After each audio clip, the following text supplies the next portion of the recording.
varsity coach Rodney Roberts. Coach, how important is it for you to win tonight? Well, they're all important, to win, and you never want to let one get away from you. Kind of like, it's kind of like what we felt last week. We didn't play up to Centerville standards, and we let one get away from us. So, but they're all important, and we don't want to let any of them get away from us. So, they're all big when you're here at Centerville. Yeah. So, are there any important players that Springboro should watch out for tonight? Well, we've got a lot of we've got some playmakers on the offensive side of the ball, and then we hope that some of our young guys on defense can grow up, and because they're going to have their hands full tonight. I don't know who they think they should watch out for. I know who we should watch out for. Elijah Cunningham is one of the best in the area, so we've got to contain him and be able to get some stops on defense is the key for us tonight. Perfect. And as far as Jacob Harrison, how important is he to this team? He's very important, but he's one piece to the puzzle. We got a lot of important pieces that go around him, and I tell Jacob all the time, we're not asking him to be Superman. We just want him to distribute the ball and do what we ask him to do. That's it. Okay. All right. Thanks, Coach. Hi, guys. I am here with senior varsity cheerleader for Centerville, Megan. How are you doing tonight? I'm great. A little wet. So who is your favorite player for Centerville? I would have to say my favorite player is Nate Richmond because he's a key player on and off the field and loves making the big plays. Awesome. So you heard it first. Be sure to check out Nate Richmond, guys. I am here with 3-year senior varsity cheerleader Jordan. Jordan, who is your favorite player? Justin Rigg. Okay, and why is Justin your favorite player? He's a very passionate football player who's been on varsity for 3 years. He's a good leader, and I think that he's going to go to UK, which I hope to go to someday. Awesome. So you heard it from Jordan. Be sure to check out Justin at UK next year. All right, I am here with senior Justin Rigg. Justin, how important is it winning tonight? Tonight it's going to be one of our most important games. Last week we had a tough loss against Mason, but I think after that our players have came together a lot, worked through practice, hit the weight room hard. We've conditioned well. Our offense is improving more with our fast tempo offense, and our defense is moving to the ball. Perfect. So you're already committed to going to Kentucky. Are you excited for that?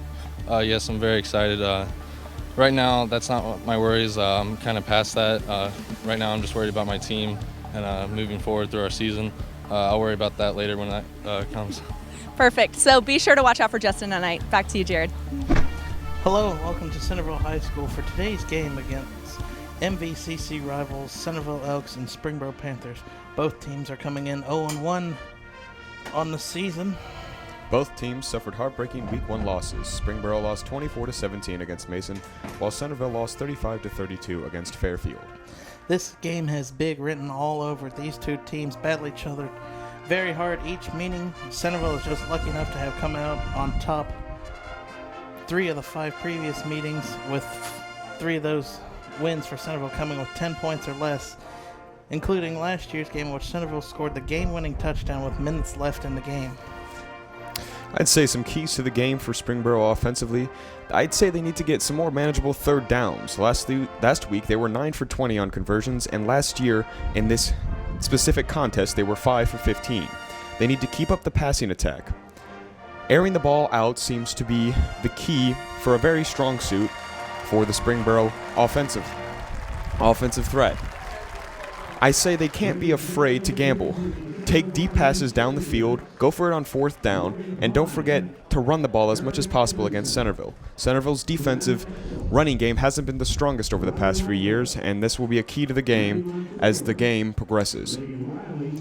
Defensively for Springboro, keys to the games: no big running plays. Last week against Mason erupted for 260 rushing yards, and Centerville had 165 rushing yards against Springboro in last year's game. So if you can limit the big runs and plug up all the holes defensively on the line, you'll shut down Centerville and make them go to more of a one-dimensional team. Centerville has gotten quickly developing under Rodney Roberts, which is their 2nd-year head coach now.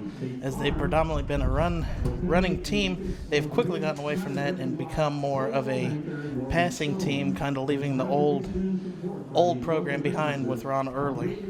For Centerville's offense, they need to keep up the passing attack, and manageable third downs are going to be a key. And defensively for Centerville, shut down Springboro's passing attack. That is, Elijah Cunningham last year had over 4,000 passing yards for the Panthers. He was an All-American and All-GWAL Conference team #1. So if you can shut him down and limit them to just running, it'll be a whole new ball game. Again, I'm Jared Bergstrom alongside Brian Kinnison, bringing you MVCC's Game of the Week, week number 2, Springboro Panthers at Centerville Elks. Kickoff here in just a few moments. Centerville won the coin toss and opted to receive the ball. Centerville will be moving from right to left on your screen. And we are off.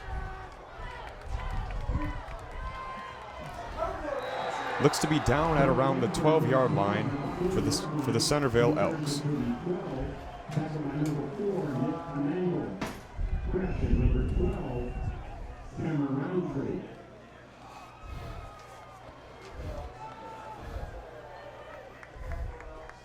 Cameron Roundtree with the tackle there on the opening drive, or opening kickoff.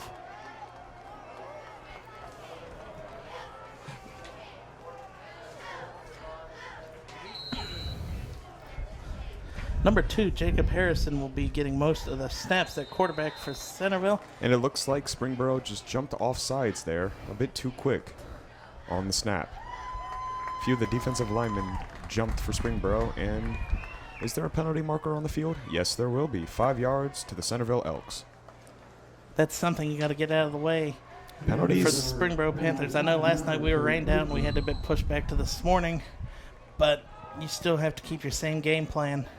I'd say so. In two teams that are pretty evenly matched athletically and in physical size, penalties could be a key, considering 3 yards don't come easy. And if you want to give them up, make sure they 7 left on the play clock. get out of the way. Harrison throws a bullet to Crapful, and Crapful will be about 1 yard short of the first down.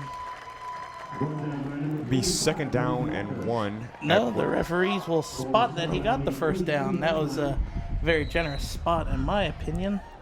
First down it is at the 22-yard line. But Crapful is a returning starting receiver last year from the Elks. Last year he had 1,273 receiving yards, as we have a false start on the field.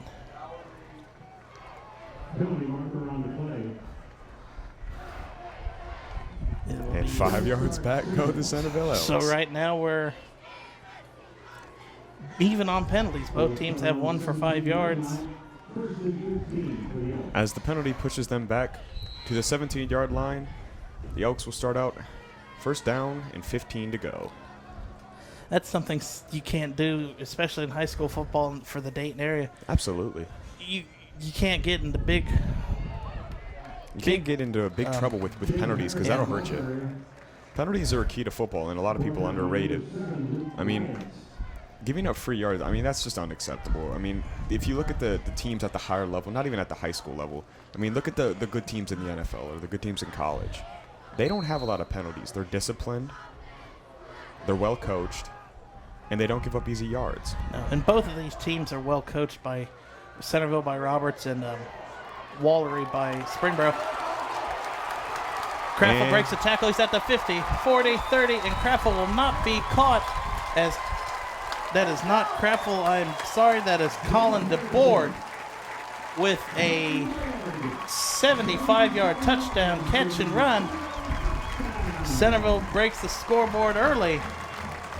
6-0 come the Elks with just a few minutes into the first quarter. That was a bullet thrown by Harrison, and DeBoard had great blocking upfield, and he broke 1 tackle himself.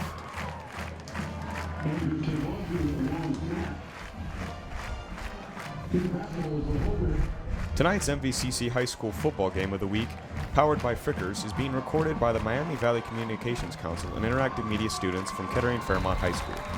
Go to our website, mvcc.net, to find a schedule for rebroadcast of the game.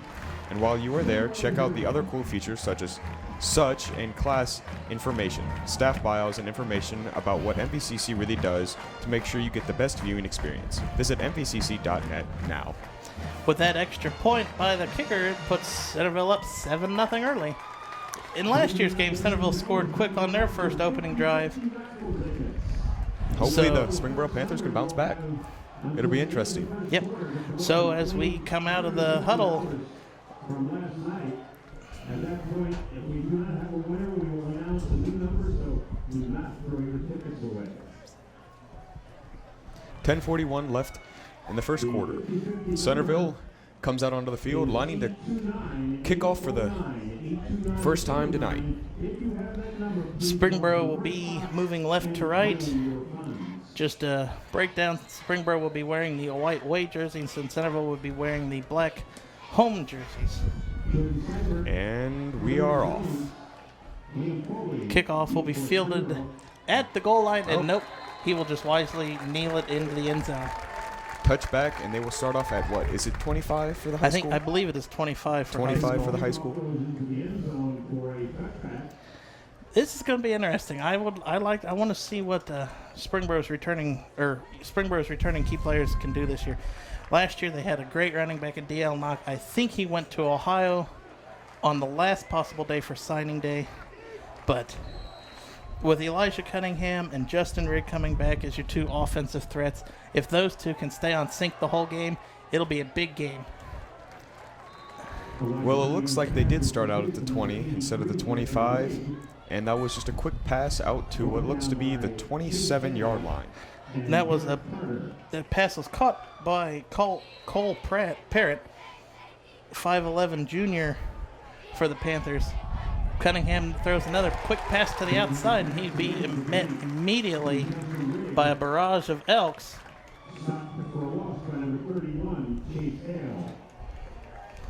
Looked like Matt Solomon caught that out of the backfield for the Panthers. It is a quick 3rd down and 2.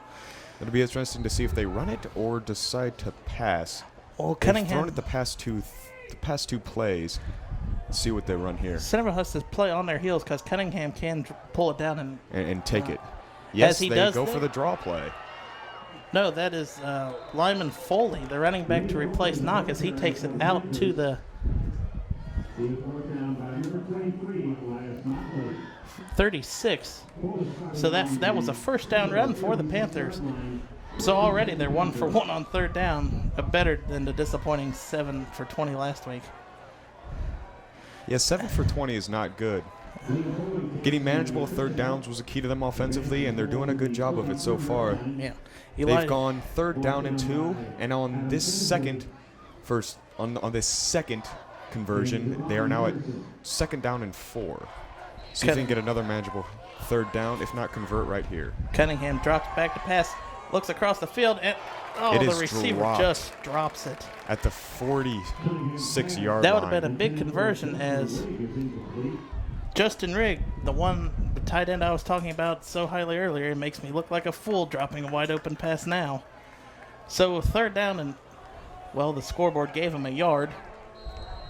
3rd down and 3. Elks hands the ball off to Foley, and Foley will be stopped short by about a yard. Well, there you have it, Jared. 1 for 1, now 1 for 2. And the Panthers look to be like they will be kicking it off. I wouldn't trust the Panthers here early. Wolverine for the Panthers is not afraid to go for it on 4th down. I mean, he'll send the punt team out, but their punter, I believe, is their backup kicker. Fake punt in the mix. And it's only 4th and 1, and it's early, and you want to make a statement for the Elks that you're not going to come here and lie down. 10 seconds left on the play clock. Springboro might be trying to draw them off sides. I think that's what they're trying to do. And kick is up. Nope. They elect to punt it away. That is kind of a short punt, but the ball is fumbled. There's a tussle for it.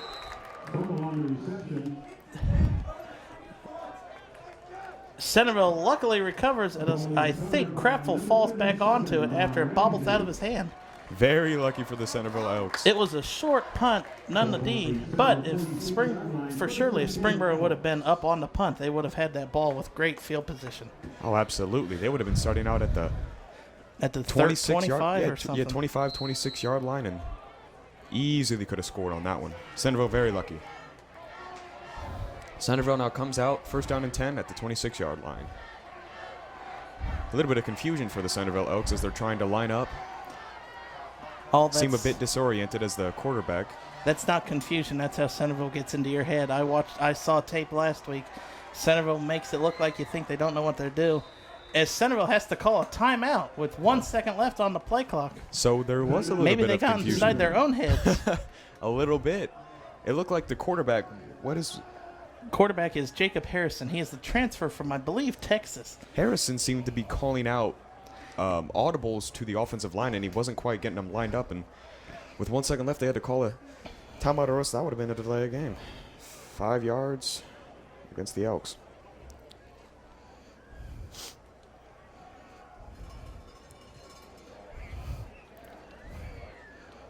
For more information about the Miami Valley Communications Council and how it serves the community, call 438-888-7 or go to www.mvcc.net.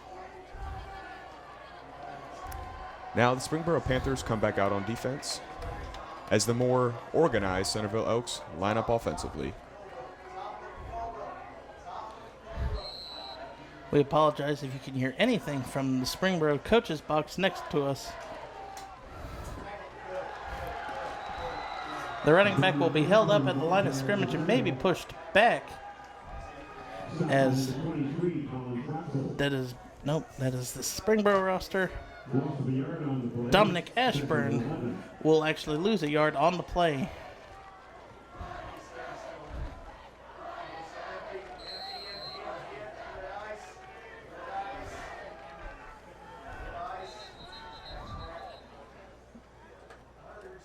We have clocks. The stop clock needs to be reset as it did not start. Now the ball is on the 25-yard line. The Centerville Elks actually lost a yard on that last play. 2nd down and 11. One play up the right side. And it will be close to a first down, but there is a penalty on the far side of the field. It was a gain of about 10, but a penalty marker just flew in from the right side. Let's see what the call is.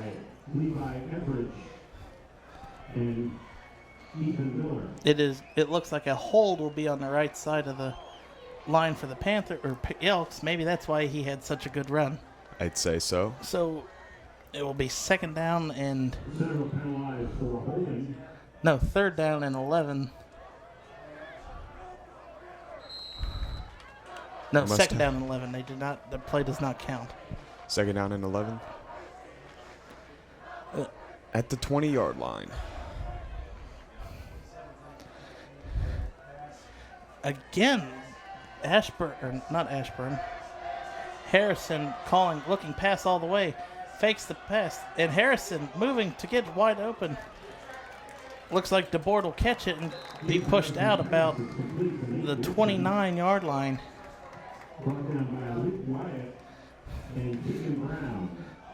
Tackled by Luke Wyatt and Keegan Brown for the Panthers. 3rd down and 7 for the Elks. Now, an offensive key for the Centerville Elks, as we said earlier, was manageable 3rd downs. And I'd say a 3rd down and 7 isn't quite what they're looking for. Let's see what they can do. Ball on the 29. Harrison lined up in shotgun, 5 wide. Harrison comes for the sack, pushes one away. He has the foot and he will get the first down as he shows off his running ability for maybe a gain of 10 on the play. Harrison was able to avoid the sack on that one, shake and bake, and get to the outside for a 1st down and 10. Ball now on the 39 of the Centerville Elks. 6:31 left in the 1st quarter.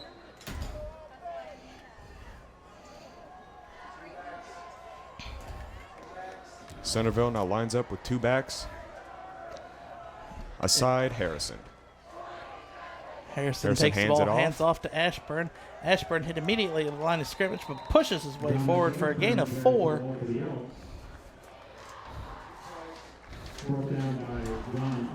New to the MVCC this year is our Frickers sponsor.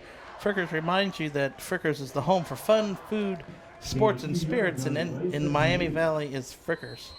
Lunch, dinner, and late night Frickers is ready for whenever you are, so stop on by after the game.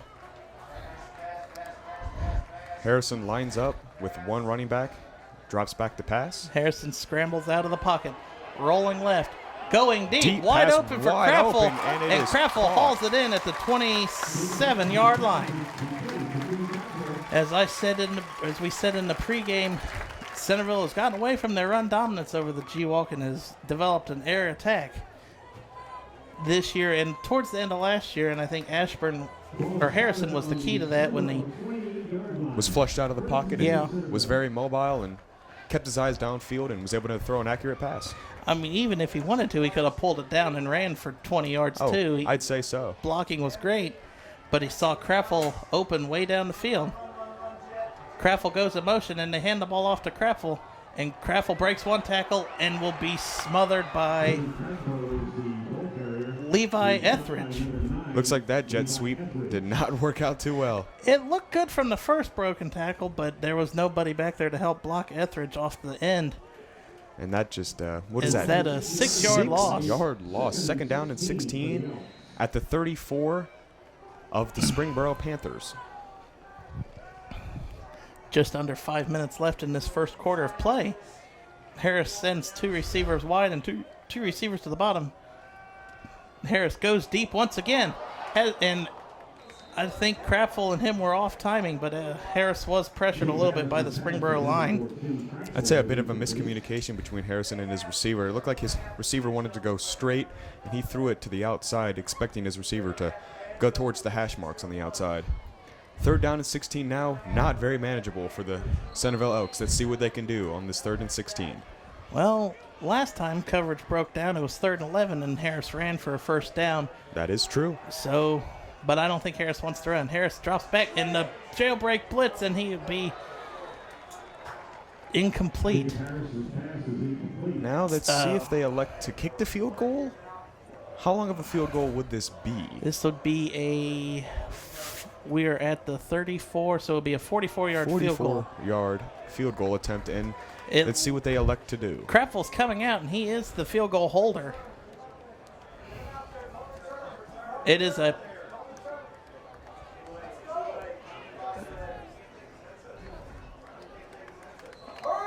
field goal attempt. So Centerville looking to gamble to get points early. The kicker is 99. That is Garrett Tinnerman. Ball Kick is back. up. Kick is up. It's low. No good. Wide left. So Centerville chooses to gamble to get some points and misses a field goal from 44 yards. And now the Springboro Panthers will have very good field position starting out on their own 34. First down and 10, 4:42 left in this first quarter. I'd say it's been a pretty good contest so far. So far, yes. Both teams have been coming out. Springboro had the one play breakdown defensively, but that one play has come back to hurt them. Oh, excuse me. Yes, on the missed if you do not hit the crossbar or hit the goalpost in high school, you start out at the 20 no matter what. I was misinformed. First down and 10 Cunningham at the 20. heads off to Foley. Foley has the hole to the 30, and he will be tackled about the 31 by about 4 or 5 Elks. As it looks like Sam Vance will bring him down. So Springboro early has really tested the Elks' rush defense, And which is something you don't want to do. Well, I was speaking about earlier in the pregame how Springboro, I'd say, really needs to test the Centerville Elks' run defense because they've been a bit iffy over the past few years. You don't want to do it too much because they will end up stumping you, and you won't be able to do it all night. But you gotta have a good mixture. You gotta stick to the run game, but you gotta be able to mix in a few passes here and there. But as long as the Springboro Panthers stick to what their game plan is, I think they'll be all right. It'll be a good Cunningham contest. fakes it, rolling right or rolling left. Cunningham has a wide open lane. He has the first down and some, as he will be pushed out about, the ref says the 42. So another first down run for Cunningham, as he's proven early that he will be as mobile as what he needs to be to help his team win today. He is not afraid to tuck it and run. No. And today teams will have to stay hydrated very much as it is. It is a scorching hot day out today. Already in the 80s. As the pass is almost picked off, that is, who is that? 33? Derek Carter If he would have held on to that one, he would have had 6 more for the Elks. Would have been a pick six. He had no one out in front of him. No. So, kind of a lucky play or a fortunate series of events for the Panthers. I'd say they dodged a bullet for sure. Yes. So, second down and 10. Cunningham will hand the ball off to Foley. Foley will make one tackle, break one tackle, but will stop for a gain of maybe 4. He's stopped by number 40, Dylan Haller.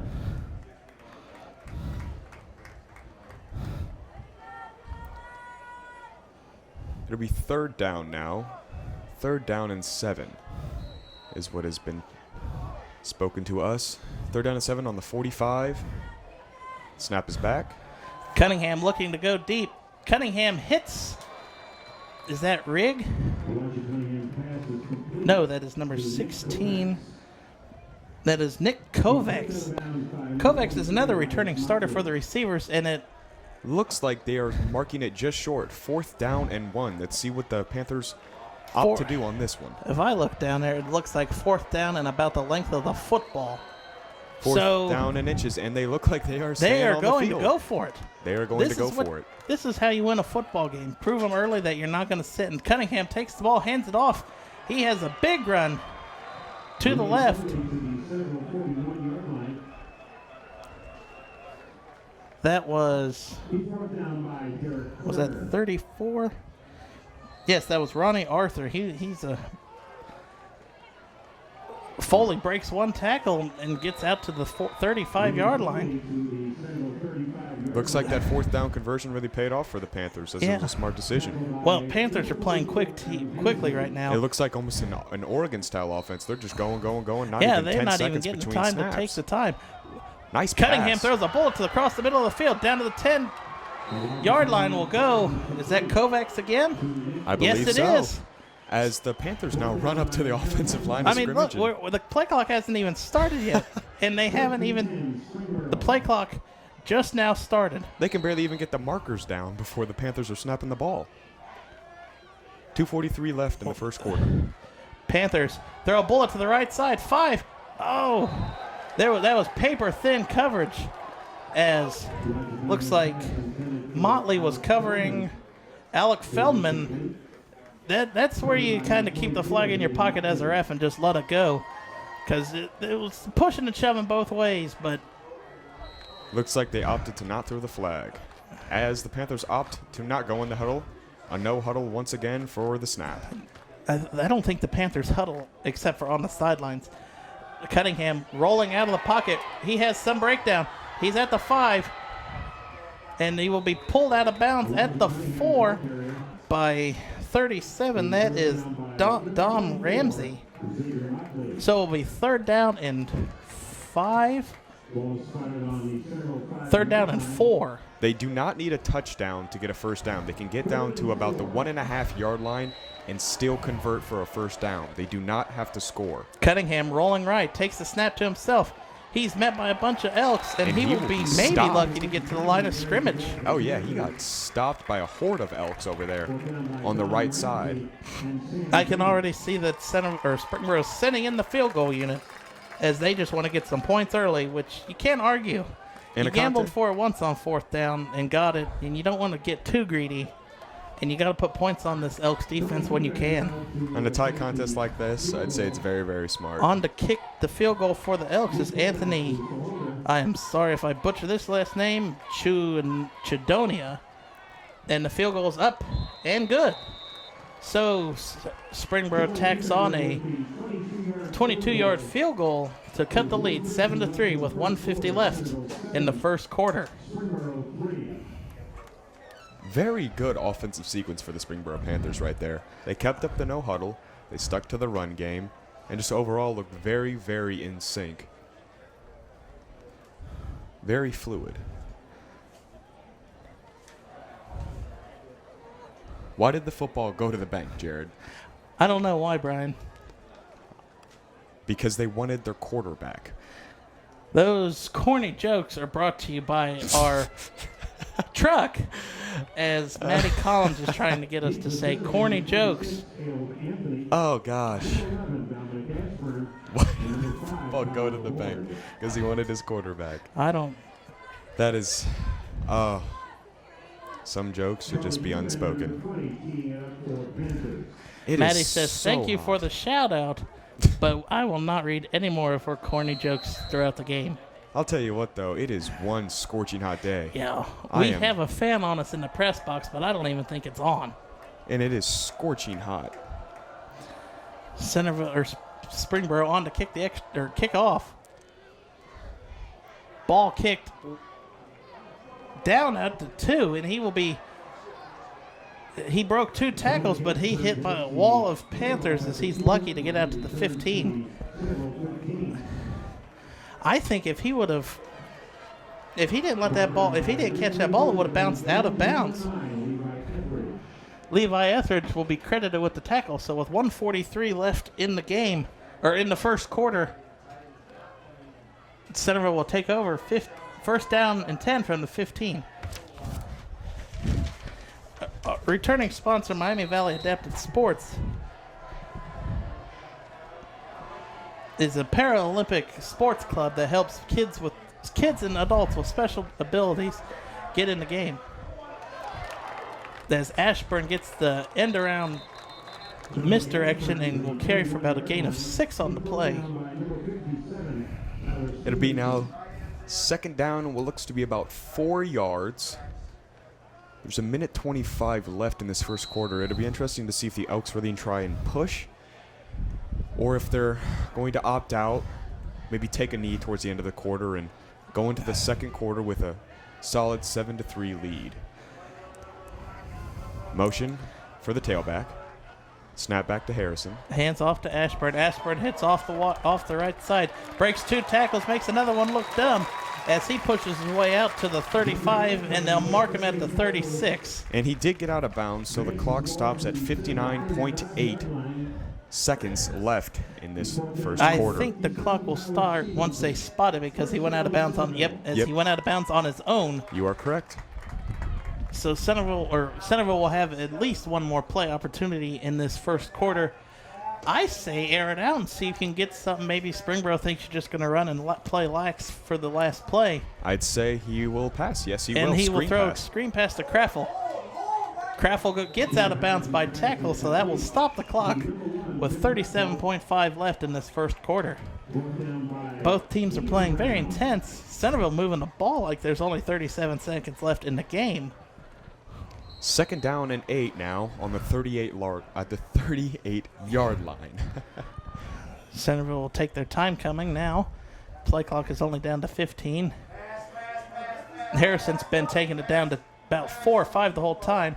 Harrison looks to go deep. Harrison has a wide open receiver, and he airballs. That is the running back, Dominic Ashburn. Missed him by about 2 yards. That was the story of last week's game of the week for Fairmont. Their quarterback, they had wide open receivers all week, and their quarterback could not hit him too. What was his name? Corday Collins? Corday Collins, I believe. Corday Collins, he would have his receivers, but he could not connect. Harrison is yet to really make any... Harrison really hasn't made a mistake yet. He hasn't made any mistakes, I'd say, but he hasn't connected on any big throws rolling to the right. Now rolling back to the left. Breaks 1 tackle. Breaks 2. Fumble, and Springboro will recover the ball at the 22. Centerville trying to play greedy early, and it'll cost them. Harrison was trying to scramble away, and it looked like he tried to throw it away, but it looked like it was popped out by Levi Etheridge and recovered by a Panther. So with 21.9 seconds left, Springboro has the ball in excellent field position as Centerville has another turnover total on the year. Springboro now starts out on the Centerville Elks 22. Cunningham rolling left. Cunningham throws a bullet to Rigg. Rigg goes out of bounds at the 9, maybe the 8. And the clock will be stopped. That's very, very good for the Springboro Panthers. Forced out of bounds with 15 seconds left in this first quarter. They will go with a no-huddle once again as they line up at the 10-yard line. You're not going to have to announce no huddle for Springboro because that's automatic. Foley gets the ball, runs up to the 5. Penalty on the play. So the clock will stop for the penalty and the dead ball. I think it was offsides because the refs let it go on. Let's see what the call on the field is. Will it cost the Panthers? Referees are huddled up. Discussing what the call on the field may be. We actually have 3 flags on the field, so it could be any number of things. Looks like the Panthers are making a substitution. The refs are pointing at each other for one of them to make the call, and here it comes.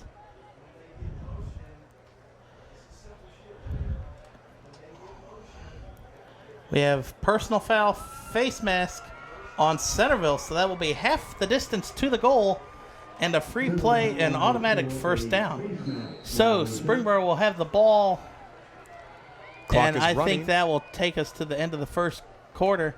It will. As it will. End of the first quarter. Centerville is leading 7-3, but Springboro driving at the 2.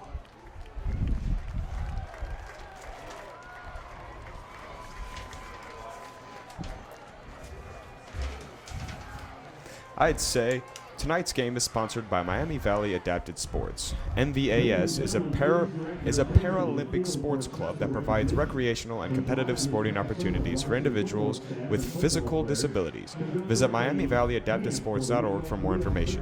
MVCC's Community Access Channel shows programs covering a variety of topics including local history, cultural events, and alternative news, entertainment, and points of view. Have an idea of something we need to do on the show? Tag us in a post on social media and tell us about it. You want to do the show yourself? Come in and take our basic television class offered every month on Wednesday nights. You get a hands-on learning experience led by our experienced staff. You will learn how to shoot, edit, and more. Go to mvcc.net for more information. Very interesting first quarter, Jared.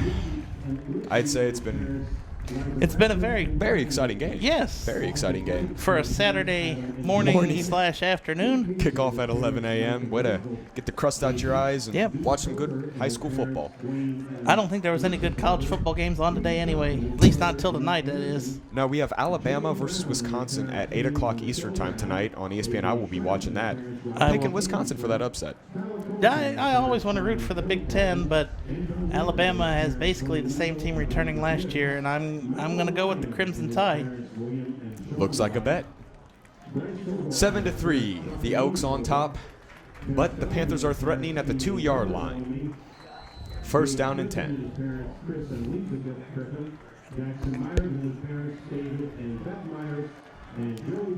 Referee signal. Oh, if Cunningham would have hiked the ball, they would have had the Elks offsides. Cunningham looks like he's lining up to throw. Cunningham hands off to Foley. Foley dances around one block and gets into the end zone for a 2-yard score. He opted out of the pass and he tucked it away to his running back, and in goes the Panthers. In goes Foley for a 2-yard score set up by the Centerville turnover. So with 4 seconds into this second quarter, Springboro takes an early 9-0 pending the extra point, 10-7 lead.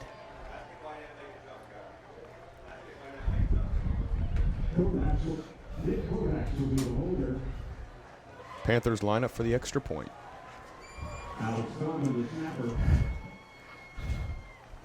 Ball is snapped. Charlie Kick is up. Cunbird is on to kick the extra point, and it is good. It is good. He kicks it behind the band. So 10-7, your score early in the second quarter. Now let's see if the Elks can respond. They broke down a bit offensively on that last drive, and they turned the ball over. Let's see how they respond. The first major diversity, I guess, aspect of this game was the turnover. Yes, by it was that turnover. Jacob Harrison. I mean, before that, it was running smooth for both sides. Let's see how they respond. In last year's game, Centerville scored early on a quick 2-yard run from Spencer Crisp, a graduate from Centerville last year. But it took Springboro a while to get into the end zone with 3 minutes left in the first or second quarter. Graduate D.L. Knock ran it in caught a 22-yard pass and went for 2, and that put them up 11-7, and then they added on an extra field goal to make it 14-7 at halftime in favor of Springboro.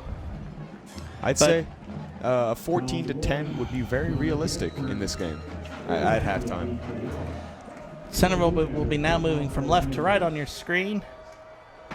The kickoff is up, and it is a booming kick into the back of the end zone by Charlie Kubander.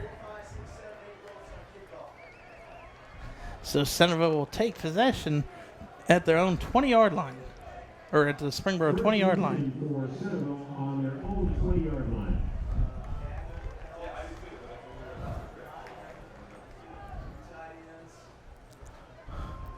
Centerville comes out of the huddle to start the drive at the 20-yard line. Springboro looking for a big defensive stop here to get the ball back in good field position. Let's see what Harrison has.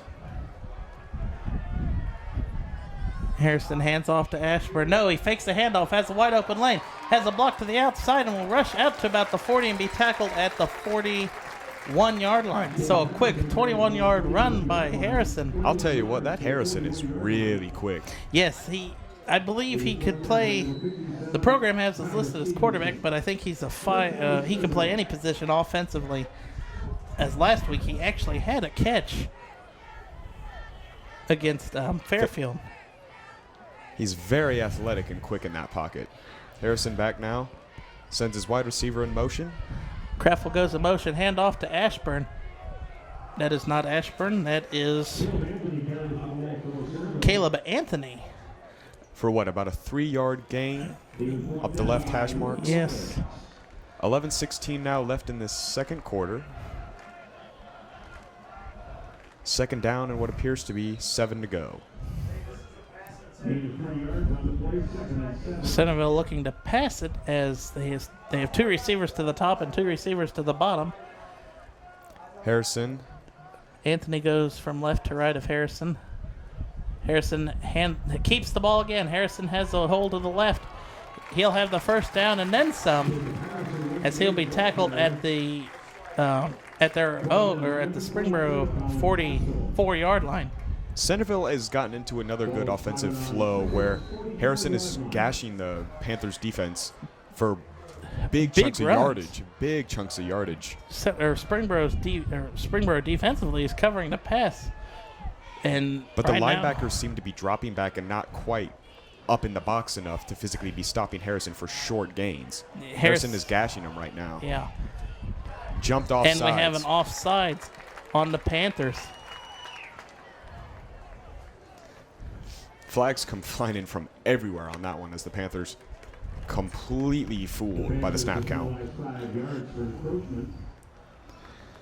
And again, this game is brought to you guys by Frickers and MVCC, alongside the students of interactive media at Fairmont High School.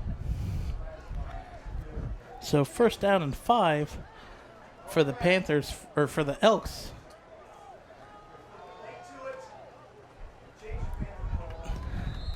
Looks like Anthony will be short by about 2 yards.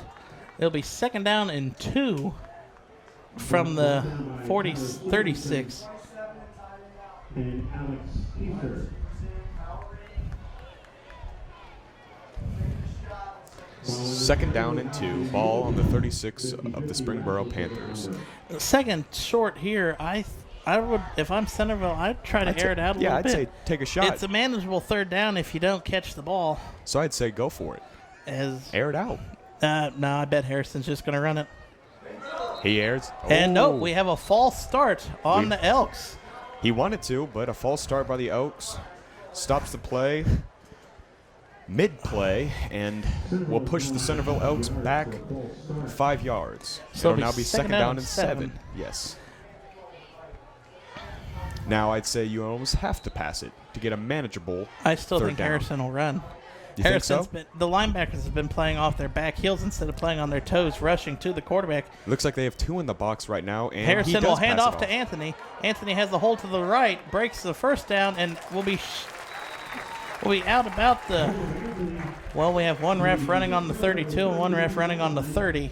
It seems to be like the Springboro Panthers are playing a simple nickel dime defensive set where they have 4 defensive linemen than 2 linebackers in the middle of the field covering the gaps for the defensive linemen. And the Centerville Elks are just gashing them. They're just running it to the outside and getting on the outside of the hash marks and just gashing the linebackers. I think Springboro's kind of playing more towards the pass as they were hit early for that 75-yard run. Harrison looking deep. He has Motley wide open. Is that Motley? No, that is Nate Richmond Caught for the touchdown. A 31-yard touchdown run.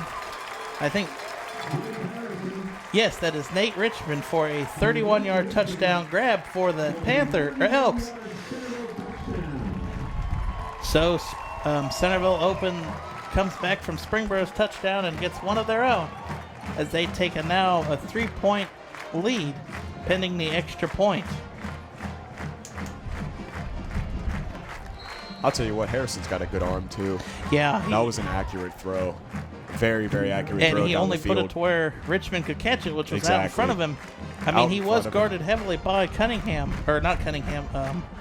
Etheridge. The kick is up and good. Etheridge was on him like very, very. He was on that receiver. Paper thin coverage, and he put it to where only his receiver could catch it out in front. There was no chance of the corner to physically block it or knock it down or not without intercept getting a flag. That's just kind of backyard football. I mean, you just throw it way out in front of the receiver and hope he can jump forward or get fingertips on it to try to catch it, and he did. Now, is there a delay on the field for any reason, or? I think we had to get the ball back in play. Here the ball comes away. The kicker kicked it way off the track, and it rolled down to the safety fence.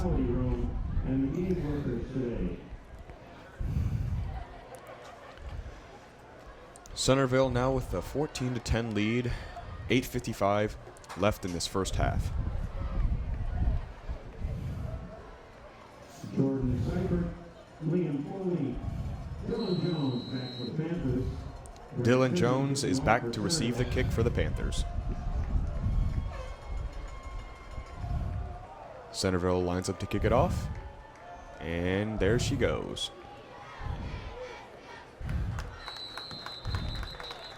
And it'll be a touchback.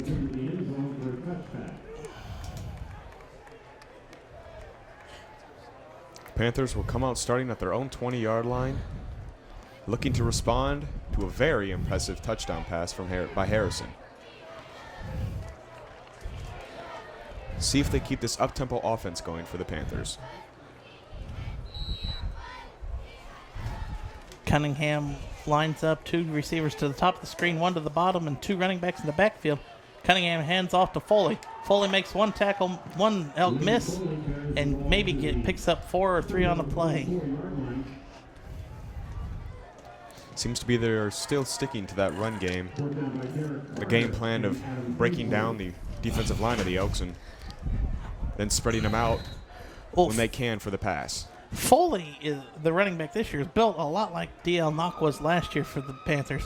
So maybe they're just going to – I think they've kept a lot of the same play calling the same as they hand off to Foley again, as Foley has a hole to the right side, and he'll be – as he takes out the chain gang and maybe has a first down depending on where the refs will spot him out of bounds. That is a terrible spot. It did not look very generous. No. It looks like they'll have a second – the scoreboard's not up to date, so it is 3rd down. And what looks to be about 2 or 3. 2 or 3. Cunningham throws a bullet and catches by, that is Nick Kovacs. So Kovacs is getting his number called early and often so far in this first half, as he adds about a 16-yard catch and run and moves the chains on 3rd down. Now it'll be first down for the Panthers at approximately the 42-yard line. You going to say they no huddled again, or are you going to quit doing that throughout the game now? Cunningham throws the wide receiver screen out to he has great blocking on the outside. And that was Alex Feldman on the outside catching a pass out of the flat. As a gain of 4 on the play, or 5 on the play. 2nd down and 5. Cunningham hands the ball off to Foley. Foley pushing his way forward. Not quite And the I first don't down. think he gets a yard. Maybe 1 or 2? He looks to be just at the 50-yard The line. ref signal 1. And it looks like an injured player for the Panthers is down on the field. Is that Foley? I cannot tell. His helmet is to me, so I cannot see his jersey. If that is Foley, that has blow. basically been their whole offense this morning, except for the 2 grabs by Rigg and Kovacs. It's all been Foley and Cunningham running the ball. Ladies and gentlemen, a big thank you from the Centerville Football Mothers Club to the following individuals and businesses who have generously supported our football team this season. It looks like it might be cramps. No, that is number 59. That is Tyler Johannesson. He's a lineman. So still somebody to block for Foley, but he gets off under his own, walks off the field under his own. Very good to see when a player can walk off the field on their own power. In high school, they're just getting their football careers going. And you don't want to see anybody get hurt. No. It doesn't matter how intense the rivalry is unless, well, my dad and uncle played for Wayne in the Wayne Centerville rivalry, and they said that was always dirty. And that was back in the 80s. But you don't want to see kids get hurt. It's all for fun here, trying to build yourself forward and maybe into the college level. That's where everybody's trying to get. Yeah. 3rd down and 2 now for the Springboro Panthers. Exactly on the 50. Looks like they're going to run it, considering only 2 receivers are out in motion right now. Receivers are Feldman on the top of your screen and Kovacs on the bottom, and Foley gets the ball. Foley has a big hole and pushes his way up to the 38. Panthers stacked the box that time on the offensive line and put everybody in the middle. Just ran it straight up the gut towards the Centerville defense. Foley was hit at about the 45. And just kept trucking. By Sam Vance, but Foley plowed himself over Vance. Cunningham looking deep, has the ball caught, and that is Alex Feldman again with the nice sideline catch and footwork. Feldman with the great adjustment to be able to turn his body and catch it on the sideline and get a foot in bounds. Very impressive. That was a gain of about 15 on the play. 1st down and 10 now for the Panthers at about the 25. Cunningham breaks and decides to run. He's at the 20, 15, 10. Spins around at the 5. And looks like he'll be tackled at the 5. I think if Cunningham could have either turned left or right, he maybe had a touchdown, but in high school you're just told to run to the end zone. And he ran into a wall of Elks. So it is 1st and goal from the 5. Clock starts with about 6:12 left in the half. I'm going to look for Foley to get his number here. I'd say so. Again. You got to run it on 1st down on the goal line. Centerville takes a timeout to maybe try to regroup or maybe just get their players some time to rest, as Springboro is called as no huddle all the way so far this game.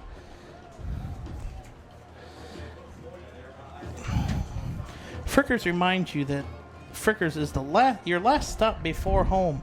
Frickers Monday is boneless wing day. Tuesday is traditional wing day all day long at Frickers. Wednesday is frickin' chicken chunks day. And Frickers is where kids 10 and under eat free all day, every day. Stop by one of our numerous Miami Valley locations. Gotta love Frickers. Always cater us for the game of the week, and man, their wings are tasty.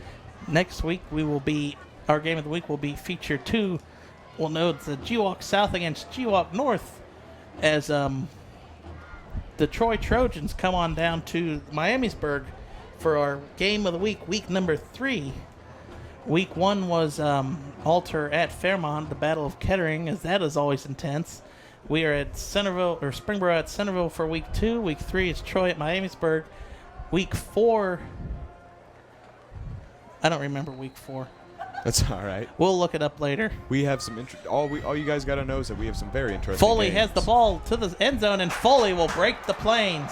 Foley gets his name called again and adds a 2-yard, or is that a 5-yard run? is a 5-yard touchdown run. You are correct. They called Foley's number, and he runs it in on the right side for a 5-yard touchdown. It's easier to call the game and what you think it'll be from the press box than on the field. I'd say so. So both teams going back and forth early here. If these teams keep it up, I'd say 50 points both ways at least. I mean, we still got 6 minutes left before halftime, and we're at 17-14 now. If he makes the extra point, I'd say a high-scoring contest is not out of the question as he makes the extra point. I mean, it might be good to have a high-scoring game. Last year, a lot of our games of the weeks were kept low, except for when we were here for the Centerville West Carrollton game, and West Carrollton is just a Division II.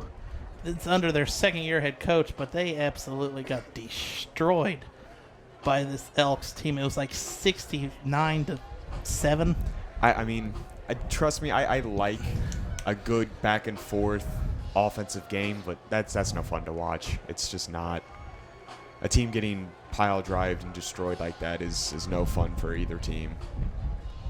Maybe fun for the Centerville Elks, but even smacking a team like that must be boring and no real contest. It's hard for commentators to try to keep the game physically exciting. Interesting. I mean, if you're being shut out 70-7, it's hard to keep it entertaining. Springboro Panthers line up to kick it away for the third time today.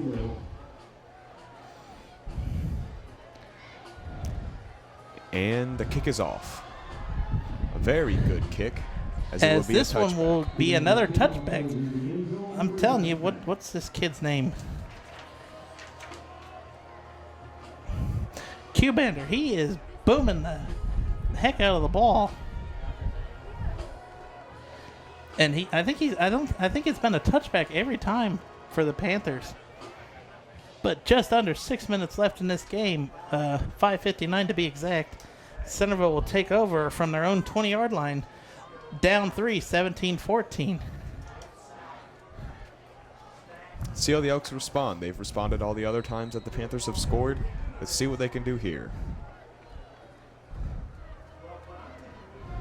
Hands it off. Oh, no, Harrison keeps the ball rolling right. Harrison maybe gets a gain of 1.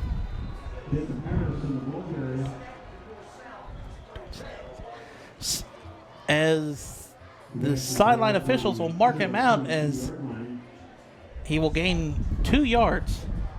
Harrison opted out of handing it off and kept it himself. And a small gain. 2nd down and 8 now with 5:53 left in the half. Centerville lines up with 2 wide receivers at the top of your screen and 2 at the bottom. Anthony in the backfield. Ashburn has kind of been pulled out of the backfield and put into the... Oh, wow. Harrison looked to hand the ball off to Anthony, and Anthony was on the wrong side. As you see some hitting and jarring down there on the far sideline. A complete miscommunication breakdown by the Elks. Harrison turns one way. Harrison turns, and Anthony's and not Anthony's there. on the other side. Harrison's like... and he gets smothered by the defensive line. about the whole defensive line. A complete breakdown on that play. It's fun to see these kids not have the full thing. I mean, it's only week 2. You still probably have some jitters as Harrison's not even going to put Anthony in the backfield within this time. He Timeout, Springboro, as looks like they did not have anything set the way they wanted to. You probably heard the Springboro coaches calling timeout. They wanted that timeout better than... Then I'd say a little boy wants an Xbox on Christmas. They needed that. They needed that timeout. 3-7-1, 7-4-3.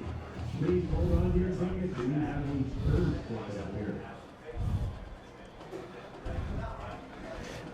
This game is very, very intense. Last year it was really lopsided until the second half. The score last year at halftime was 14-7 Springboro. This year we already have if it stays the same, it'll be 17-14 Springboro. Centerville has pretty solid amount of time, just over 5 minutes to get something going on And push one the ball timeout. down the field. They got one timeout left, so they have plenty of time. They're not worried about the clock, I'd say. No. See if Springboro can get a good defensive stop and get the ball back. And Well, I mean, very, very decent field position. if Harrison can hit the board again for a 75-yard run or 75-yard catch and run, that changes the outcome. I'd say it does. So Ashburn put in motion. Harrison fakes the handoff to him, throws a screen out to the receiver. He has some blocking. He's at the 40. He'll be tackled just short of the 40-yard line as everything went right for the Elks on that play. And that moves the third down chains. Spotted on the Centerville 38-yard line. It was about a gain of 16 on the play. As the clock is still running, it'll be 4:50 left in the first half and a first down and 10 on the 39 for the Elks. Harrison hands off blitz. to Anthony. Harrison pulls the ball back. Harrison breaks 2 tackles and is hit Jacob Harrison to the 45-yard line. at the 45-yard line He was tackled by number 27, Keegan Brown. by Panthers Keegan Brown. Brown? Yes. It looked like the Panthers opted to blitz on that play, and the linebacker coming through the gap of the defensive line seemed to hit the wrong gap as Anthony Anthony is the running back. Harrison is the Anthony quarterback. Anthony went up the left. Harrison hands off to Anthony this time, and it'll be at the first down yard line to gain. We'll see if we have to bring out the chain. Nope. Refs are going to signal it's a first down by the nose of the football. So with 4 minutes left in this first quarter, Centerville driving quickly. Centerville's kind of taking a page out of Springboro's book and going no huddle. Maybe trying to keep Springboro's defense on their toes and try to tire them out before this half. Harrison fakes the handoff to Anthony. Now throws a quick out to Anthony. Anthony has a gain of 6, 7. I really like that play. When the quarterback and the running back goes out in motion, runs with the quarterback, aka Harrison, and then when he gets physically rushed by the defense, Harrison will just throw it over top, and Anthony is right there to catch it and get a nice little 8-yard gain. Used a lot in all levels. We have an injury timeout on the field.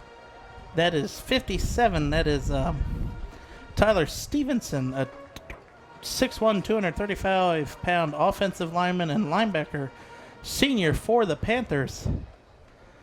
As he looks like he's slow to get up, he is grabbing his knee. That's not good. I can see through my binoculars that he is in a lot of pain. That he is doesn't even not want good. the trainer to touch it. Oh boy. He just smacked the trainer's hands off of him. He's up. He's Now walking off on his own power. Centerville home crowd is giving him a hand. So it's nice to see they give injury to Or they give respect. to the injured players. Now he's jogging off the field, so it's maybe he just had a cramp, and they just got to get him full of Gatorade or water and get him back out there. Very promising to see him jogging off the field. Well, the injured Panther earlier, he has since returned to the game. I was told it was just cramps, too. So it is a very hot day. It is here at scorching Centerville. day It is out of Centerville. If I can get my weather So you app need to load. You need to stay hydrated on this day. It Harrison is. drops back. Harrison hit for a gain of maybe 3 on the play. It is 80, and it real feels like 92 degrees with winds at just 4 miles per hour. So not very we don't forgiving. have much wind to help with a breeze. Well, that's why I would not want to be referred to as the black hole, which is Centerville is known as. You could see if the cameraman could maybe pan a little bit and show you that the whole track is black all around asphalt, which just holds heat. So it might feel like 90 up here in the booth, but down on the field it probably feels like at least 100. Ashburn hits, Harrison hits a wide open Ashburn. Ashburn's at the 20, 15, 10. One player to beat, and he will be stopped at the 5.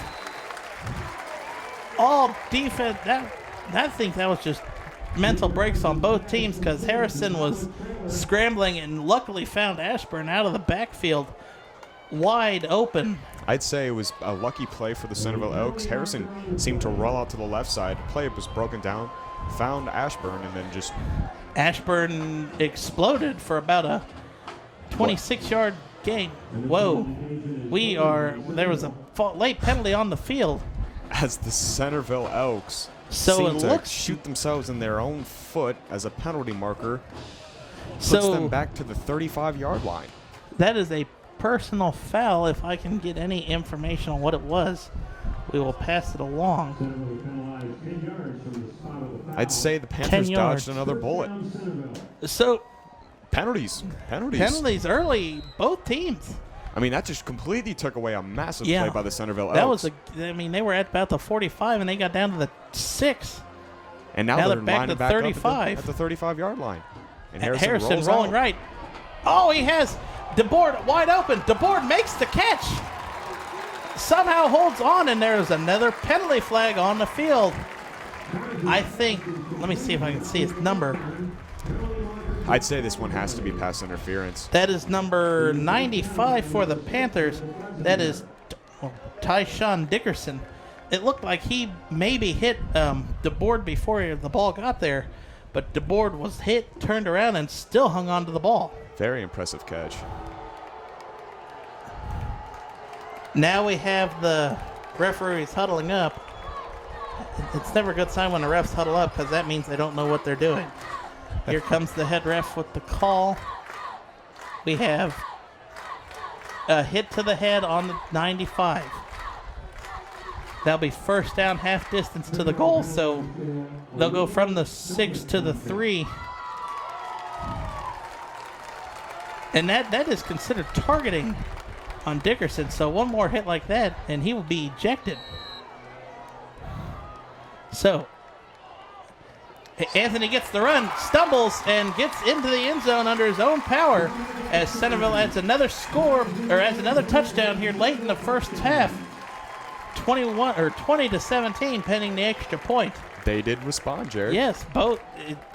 If, like I said, if no team can stop this scoring defensively, if I'm a coach, I don't want to look at the stats sheet after this defensive-wise. Oh, no.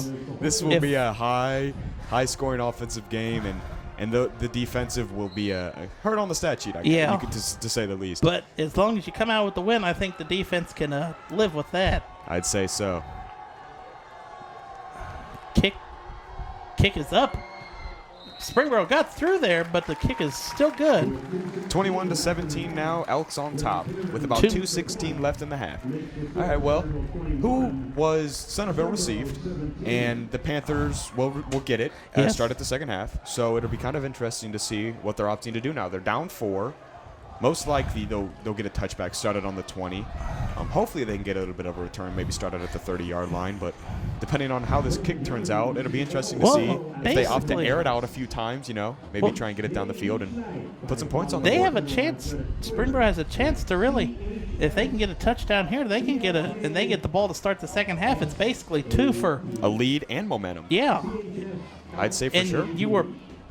If you're Panthers, even if you don't score on this drive, you have to be fine with this game because you are only down 4. Content with the ball against coming. the Elks. Yeah. They went 10-0 last year, upset in the first round of the playoffs by Lakota West, but 10-0 under a first-year head coach. They're doing something right. Even though heartbreaking loss 35-32 against Fairfield, but you can't be perfect every year. No, especially ball kicked close to the sideline. And you were right, as it is a touchback. Now they're starting out at the 20, so 80 yards to go for a lead. I'd say about 40? Yeah, 40. I'd say 40 to get some points on the board for a field goal attempt. Oh yeah, for high school kicking, the ideal field goal is between 30 and 45 is really the longest I've ever seen. Actually attempted in a game. Actually, yes, attempted. I mean, I've seen these kickers out here kicking 50-yard field goals plus, but that's in practice with nobody rushing. Cunningham throws a bullet to the sideline, and that is hauled in by Feldman. So Feldman's getting his name called now here as the quarter ends down. That was a first down grab, by the way. Snap back to Cunningham, kind of a high snap. There should have been a penalty thrown there. Number 14 for the Elks did seem to be a bit early. Austin Haynes was all over the back of, that's Kovacs, I believe. Kovacs for the Panthers. There should have been a penalty there as he was way on him before the ball got there. Game moves on. Second down and 10. Second down and 10. But you can't sit there and worry about those plays. They're those flags that should have been. You just have to take advantage and do it. Cunningham airing it out, going deep. And really, if that ball would have been caught by anybody, it would have been intercepted by Austin Haynes if he could have came down with it. So, look, Kovacs was just there to play defender. Yeah, he didn't really have much of a chance on that play. So, Springboro had some time to do some magic here, but now third down and 10. They've only taken not even 10 seconds off the clock. A missed penalty on the first down play, a missed throw on the second down play. And a wide open throw missed. A wide open throw, yes, missed. And now we got to see what they can do on third down and 10. I'm sorry. Cunningham rolling to the right. He'll be close. He pushes and maybe has the first down as he lowers his shoulder and goes over one of the, I don't know why Centerville would call themselves the Elks. Looking at their defensive line, they're like bison. Fourth down and 2 now. If you can see, 86 and 85, they're the center of the defensive line. They're absolutely huge. Fourth down and 2. Oh, Centerville will call a timeout. Maybe to draw up something special, or maybe Springboro just wanted Centerville to call their last timeout. Very gutsy maybe by some the trickery Panthers. Plays coming on here. Very, very gutsy by the Panthers, But I'd say. 86 is Javon Henderson. He's 6'3", 240 defensive lineman. He's only a sophomore, so he'll be back for 2 more years. 85, Carter Day, 6'5", 190. He's tight end and defensive lineman. He's a junior. So Centerville has size returning next year. Very, very big defensive line for the Centerville Elks. And I'd say going up against that, the Panthers are pretty gutsy. Fourth down and 2 on their own 39-yard line. They just need to get to the 41 for a first down. And if they don't get this, that is a huge field position for Centerville. The Elks, yes. And Centerville, now they do not have a timeout left. I think that was just to get Centerville to call their last timeout, as I do not. They might try and catch them off sides, but I also think Springboro is a bit more opted to do this. Cunningham's on the field. They're going to go for it, unless they try to draw them off sides. But I'd say they're more opted to do it because they're getting the ball in the second half. I'd give the ball to Foley. Foley's proven that he can power his way through the Centerville defensive line, as he's had. I think he was a 5-yard touchdown run early. A 5-yarder and a 2-yarder. The Centerville Elk jumped, but Cunningham did not hike the ball for some reason. Ball is hiked. Cunningham throws a bullet to the side. Caught by Feldman, and he has the first down and some more, as he'll be tackled by, looks like the entire Elks defense. So, Springboro calls a gutsy play and goes for it, as they're now 2 for 2 on fourth down. Pays off. Yeah, first down at the 49-yard line, getting ready to cross midfield. The drive stays alive for the Panthers with 1:42 left. Cunningham looks there it out again. Cunningham almost intercepted. That Nearly is picked off.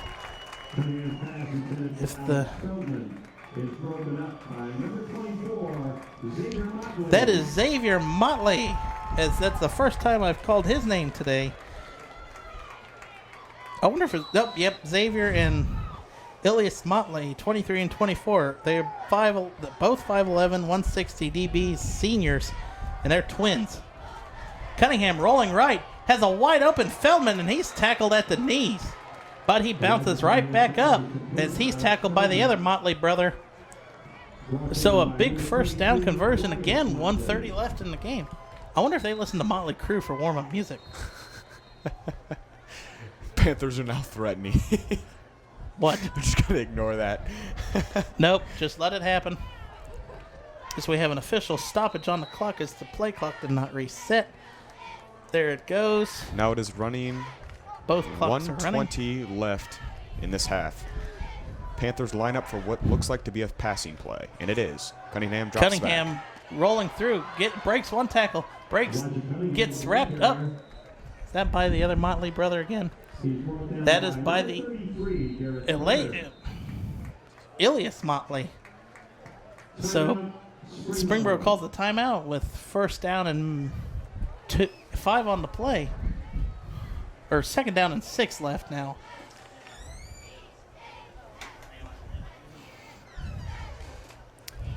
Go to mvcc.social to find us all over social media. Follow us for updates all season long and join in the conversation using the hashtag MVCC_net. Each week, we will be choosing someone at the game who uses our hashtag to be the fan of the week who will win some cool prizes. But you can't win unless you use the hashtag MVCC_net.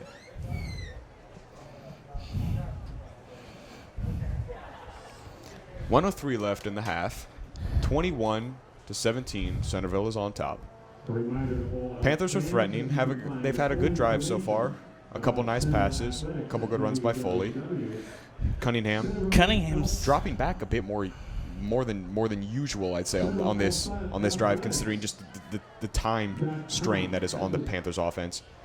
If they had more time, Cunningham would be running all over the field. Oh, they'd hand it off to Foley for sure. Cunningham and Foley would just be gashing them. Cunningham's been keeping his momentum.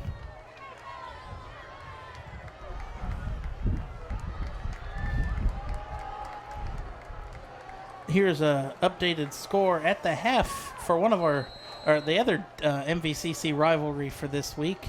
Fairmont is leading the Miamisburg Vikings 10-7 at the half, as Cunningham is tackled maybe 1 yard short of the yard to gain for the first down. And a key here, the clock did not stop, so the Panthers have to keep pushing. Hand off to Foley. And a false start will be called by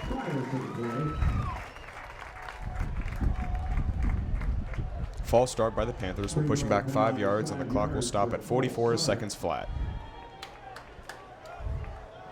I'm trying to find other 3rd down and 7 now on the 36-yard line. Scores for our MVCC teams. Clock starts again. Cunningham back. 2 receivers top, 1 bottom. Cunningham drops back to pass. Airing it out, going deep. The receiver falls down, and the refs keep the flag in their pocket again. Well, the missed pass stops the clock, but the sad thing is it'll be now 4th down and 7. Just 29.8 seconds left. Centerville doesn't have a timeout. I would just keep my offense on the field. Maybe try to drum off sides. If not, you got a timeout to actually draw up a play. I mean, from here it would be about it'd be like a 53-yard field goal maybe. Cunningham takes the pass, rolling right. Finds a bullet at the first down, and he gets it. The clock will stop to at least set it. I think he went out of bounds on his own. So they'll at least get the clock to stop while they reset the hash marks. As you can see that the chains. Panthers are right on the line. No, the clock will start and stop. Cunningham drops back. Plucked out of the air. That is Feldman again. Clock is not stopped. That is not a first down. Oh, yes, it is. Referee signals first down at the 19-yard line. The chain gang looks all confused, and the refs will stop the clock. Bit of confusion out on the field as to whether Springboro wants to just stay on the huddle or stay on the line. As a discussion occurs as to whether or not it was a first down, it looked to be like it was a first down. It looked like it was it was past the 20, which was the first down. It is first down with 16.3 seconds left. Springboro does have 1 timeout. So the clock will start. Cunningham looks to the end zone. That's Kovacs at the 3-yard line. Clock will stop. 2. This is interesting. Refs are looks like they're going to set the ball, but you have time to at least get one off. You have a timeout. Why would you not take the timeout and waste time to hike it? Now Maybe some confusion by the Panthers and their coaching staff, but you had one timeout in your pocket and 7.9 seconds left. They opted You wasted to a spike down. the ball. You wasted a down and almost 3 seconds. I don't really think they're concerned about the downs, considering 5 seconds left now. They're at the 5-yard line. I think what they're wanting to do is maybe if they're deciding between kicking a field goal or physically going for it, and if they don't get it, then the time might run out before they call the timeout. Oh, they're going to go for the touchdown. Let's see what they can do. Well, they have it. There's enough time to throw it out the back of the end zone. As there, that one air balls. You still have time. I would. Nope. Wallery's gonna, or whatever his name is. I think it's Wallery. Will send out the field goal unit.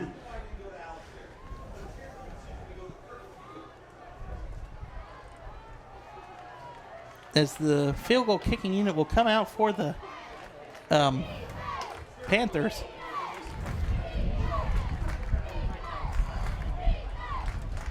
As Cubander is on to kick the field goal, it is about a 20-yard. It is a 22-yard field goal. He made one earlier from 22, and he nails another one from 22. As time expires, Centerville goes into the half, 21-20. Well, for the first half, it was quite exciting going back and forth. We already have 41 points on the board. I'd say both of these teams are evenly matched. It'll be a good, interesting game coming into the second half. As Springboro will receive the ball in about 25 minutes after the halftime.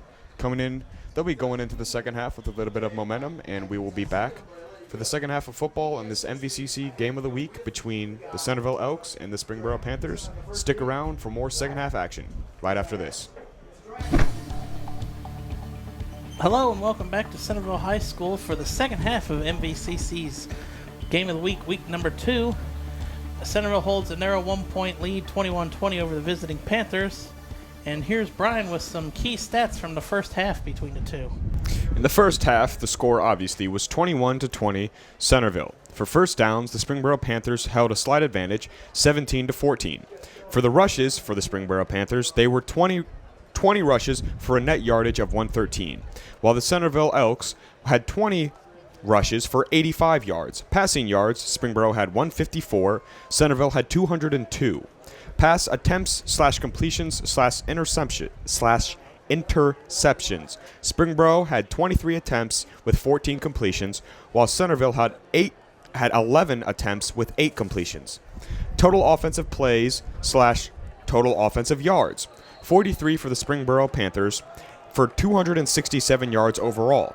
Centerville with 31 offensive plays with 287 total yards overall. No fumble returns, no punt returns, or actually Centerville had 1 punt return for 6 yards, kickoff returns for yards, 2 kickoff returns for 21 yards for Centerville.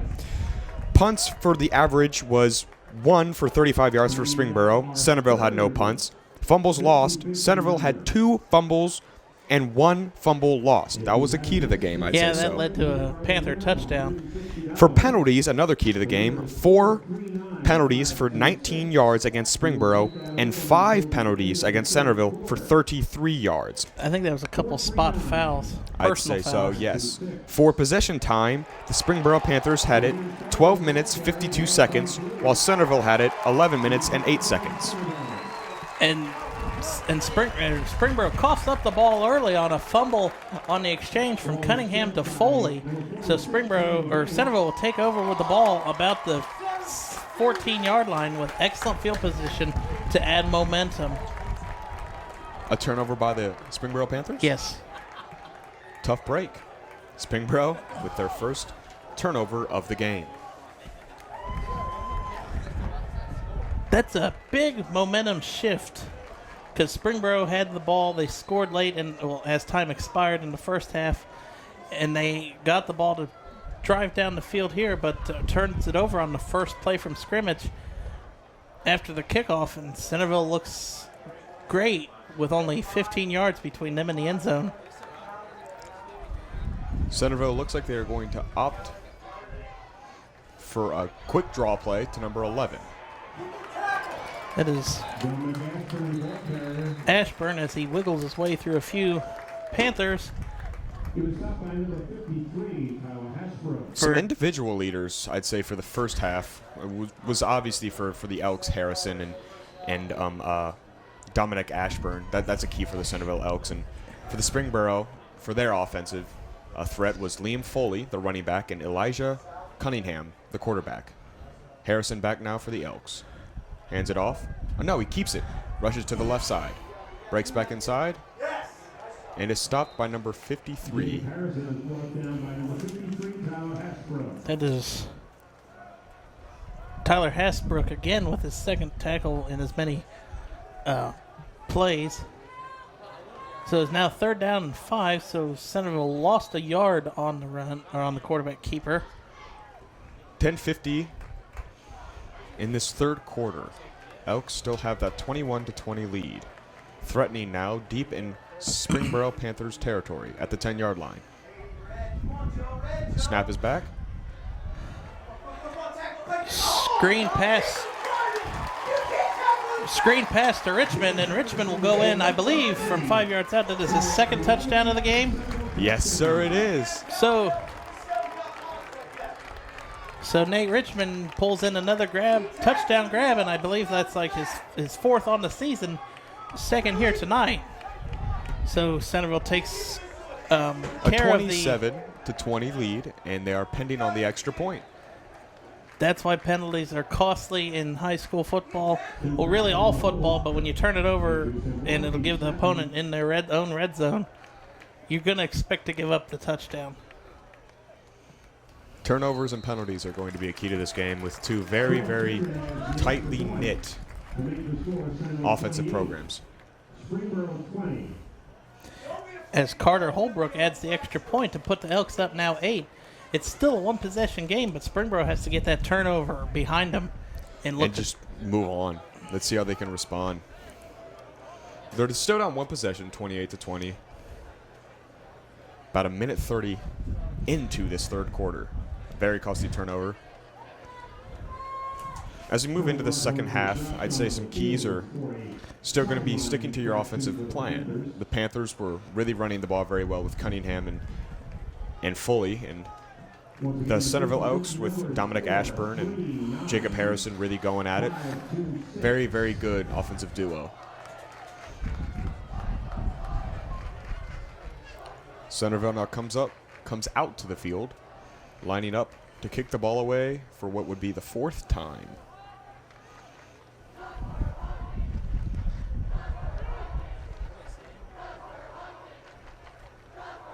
I'd say Springboro's student section is getting into it.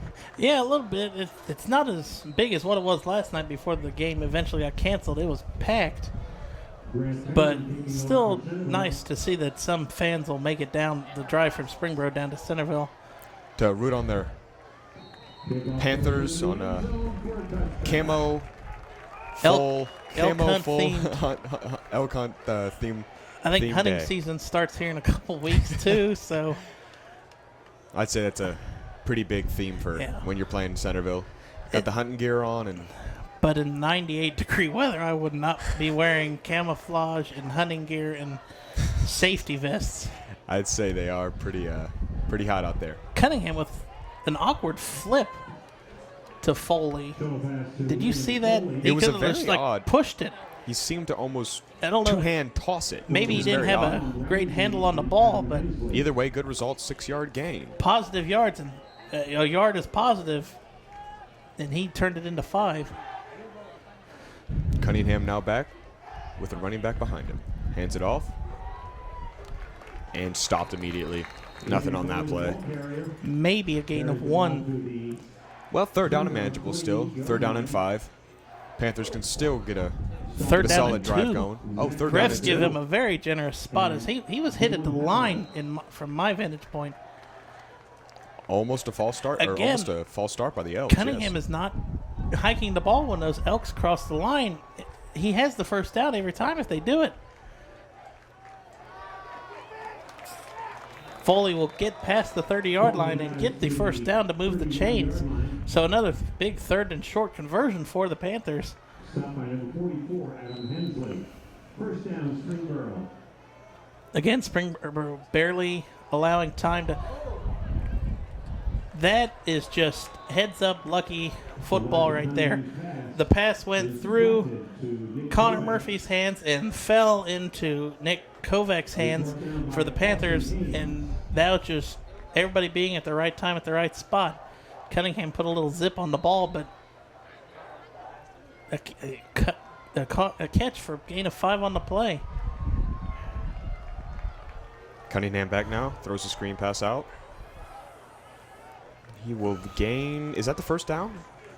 It was second down and 5. Jordan Cope for the first catch for him tonight, or today, and that will be enough for the first down. Panthers starting to put together a pretty solid drive here after the big turnover and a bad drop by the Panthers receiver. Check my binoculars here, and that was number 88 for the Panthers. Jared, who may that be? That is Mustafa Muhammad. Muhammad. That's the Elks roster. That is Trey Poster. Trey Poster. Sounds a bit better. Springboro Panthers. Now line up 3 wide receivers at the top of your screen. Another screen play. Wide out and about pushing forward. Well, he's getting pushed by the Elks. I mean, the Elks are hitting him, but they're pulling him down the field about 4 or 5 more yards. Number 83 was the receiver. Justin Rigg with the catch for the Panthers. Only the second catch for him today, I believe.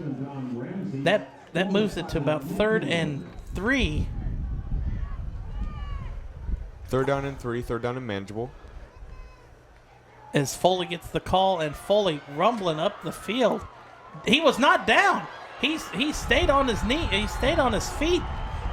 Kept those legs rolling. Yeah, I mean, he kind of looked like he fell back, but I think his knees were on top of the Elk defender. Yeah, his knee never touched the turf, and he kept on pounding. 8:16 left now.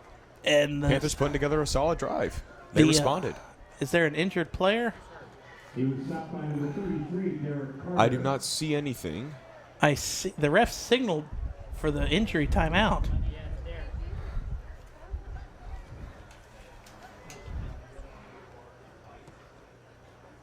Who's that huddled around the refs out there at the 30? Number 17. That's Tyler Tischler. And the ref is covering the other player's jersey. What looks to be number 68. That is Nick Nadel. Or no, Danny Welsh. I'm not quite sure why they were talking to the referee, but they're back in the huddle now with their own teammates. Number 33, I think, might have been injured for the Centerville Elks as he now is subbing. No, he's staying back in the huddle, talking to the head coach. No, he is subbed out. That is Derek Carter for the Elks. Maybe he just, maybe a little bit of cramps, maybe he's slow to get up, and the refs called the injury timeout. Panthers now coming back onto the field to line up for a first down play on the 34-yard line of the Centerville Elks.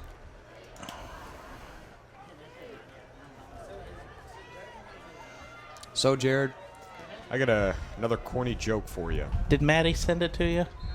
Yes, Maddie did send it to me. All right, what is it? Well, why do grasshoppers rarely go to a football game? I don't know. Why, Brian? Because they prefer cricket. I'm not even responding to that. I think I'll block Maddie's phone number so she cannot call and text us and bug us with these corny jokes, as that one doesn't even really have anything to do with football.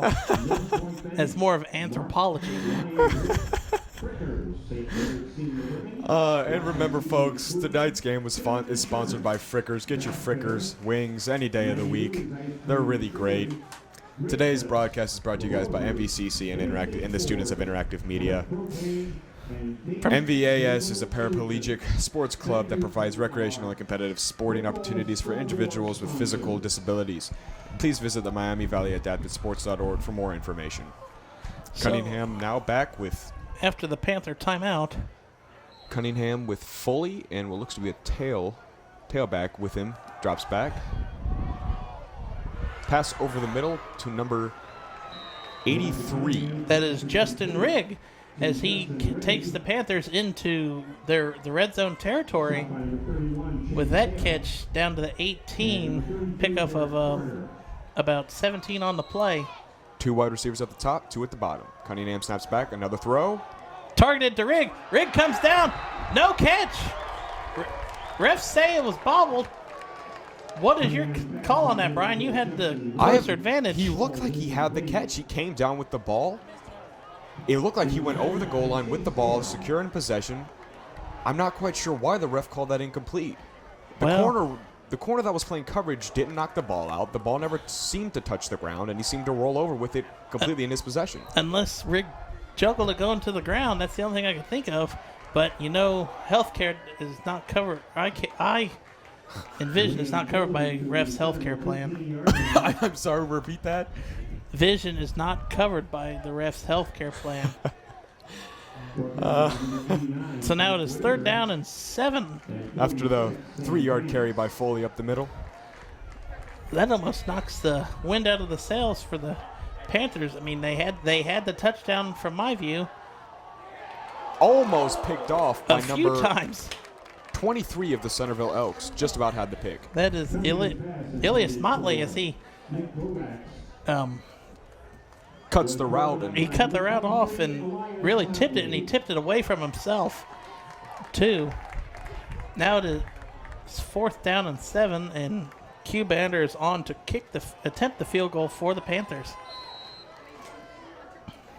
The 32-yard field goal. Ball is back. Kick is up. Up and good. Good by a mile. So Charlie Q-Bander adds 3 more to the scoreboard as it cuts the lead for the Elks to just 5, 28-23, just under 7:30 left in the game. Third quarter. I want to go to Frickers. Let's get this game done. We're already looking for Frickers.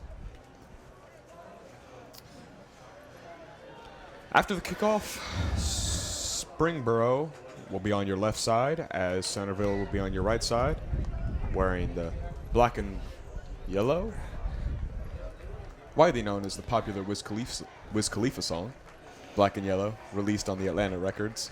Didn't Lil Wayne make a song called Green and Yellow? Lil Wayne made a song called Green and Yellow? I thought he did, because I think didn't the Black and Yellow song come out when the Steelers and Packers were in the Super Bowl? Yeah. And I think Lil Wayne tried to make a song for the Packers because they referenced the black and yellow to the Steelers. I don't know. I don't like both teams. I got you, yeah.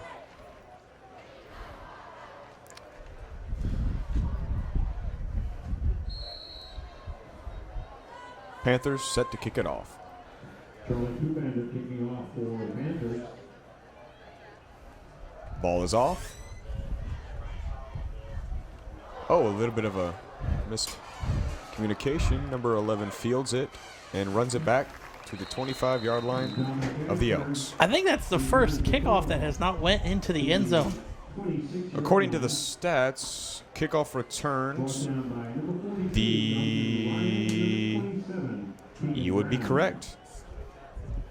So both of these kickers have been showing off their leg and they've been booming it into the end zones. But that one, I don't know if Q-Bander got all of his foot into that one. Landed at about the 10-yard line as it was returned for about 21 yards. Abnormally short for Q-Bander. Centerville lines up, 3 in the backfield, hands off to number 11. Anthony has a huge hole, and it's a foot race to the end zone. 30, 20, 10, touchdown, Elks. He was gone. Was that Anthony or was that Ashburn?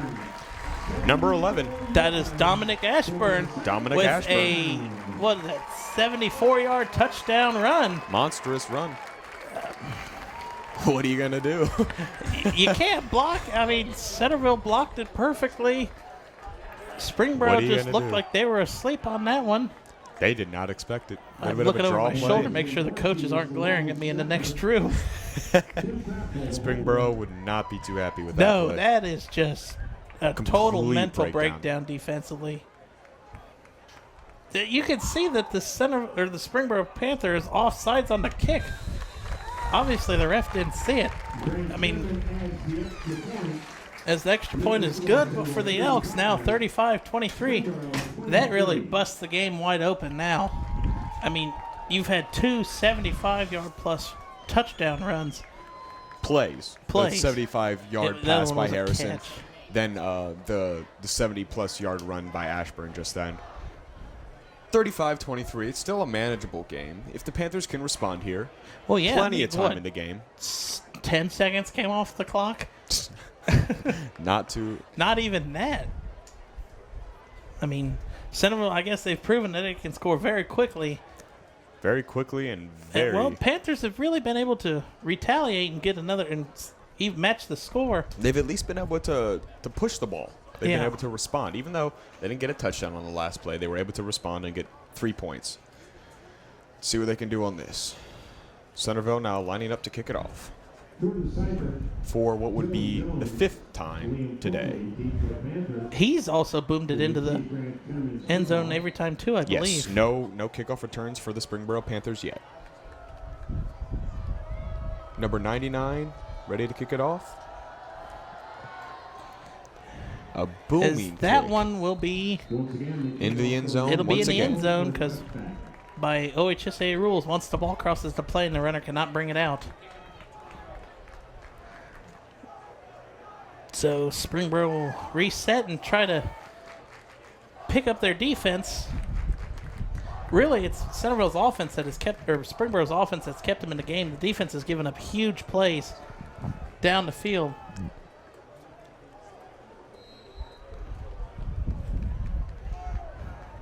Springboro now trying to respond. 2 wide receivers at the bottom, 1 at the top, with Foley in the backfield. Cunningham rolls left, Cunningham keeps tucks the it ball. down, keeps the ball, tries to juke a few corners, and is downed at about the 32-yard line. Is that a first down, Jared? That is a 12-yard run for a first down. So Cunningham looks like he's just going to put the team on his back and carry him up the field, as he's the only one to run the ball. Bullet to the outside. Is that Kovacs or Feldman? Number 16 Nick of the Panthers. Kovacs. For a gain of 7 on the place. Looks like Springboro is picking back up their tempo, trying to drive down the field quickly to save as much time as possible. Foley, huge hole, and is upended At the 50-yard line. at the 50-yard line. He goes head over heels as one of the Centerville Elks uproots him. Foley seems to be down. He's slow to get up. Is he Hard hit grabbing by his the- knee? I believe so. That one hurt my knee the way he was hitting the knee with the helmet.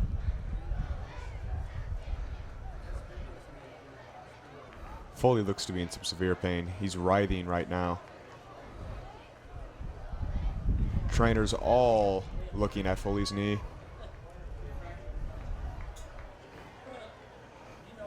As he looks to be in some very severe pain. He lays back. They seem to be stretching out his left knee at the moment. He's almost pushing away the other his teammates.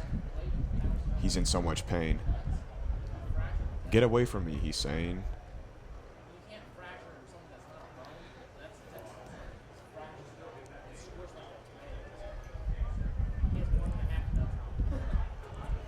He has not moved from his position. He's still lying on his back.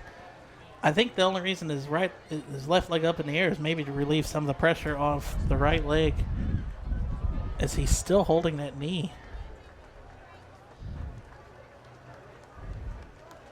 Now stretching out his right knee.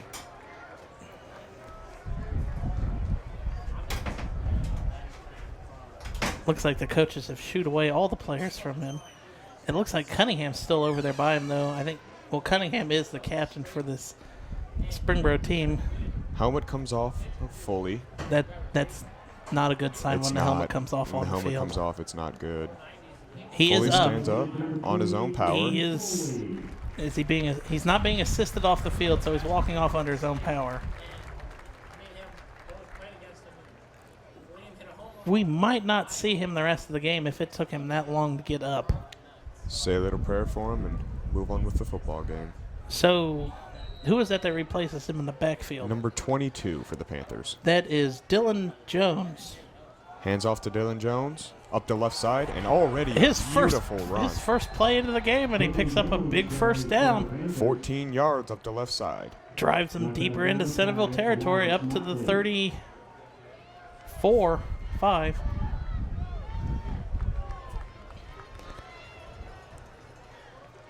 So it seems like, I mean, looking down Springboro's roster, they have enough running Seems like backs they have that enough might depth. not. I'd say so. Cunningham back to pass, and he does. Going deep to Feldman, and he can't haul in the one-handed grab. Just over the hands of number 5 for Springboro. If Feldman could have came down with that would have been a Sports Center top 10 catch. I'm not sure if Well, we're recording it, so somebody at least got it. that's very true. Very true. But, I mean, that would, to have the skills to catch it one-handed like that over the defender's shoulder takes some. Cunningham, a bit of a miscommunication with his running back. And he runs Cunningham it up the doesn't matter. left He side. takes it into the end zone. Oh, my gosh. I don't know if Cunningham had made it. What in the world I don't just know what happened? you call that. Cunningham looked like he faked. I thought he was. The play looked dead from the beginning. Cunningham went to pitch it to Jones, and Jones wasn't there.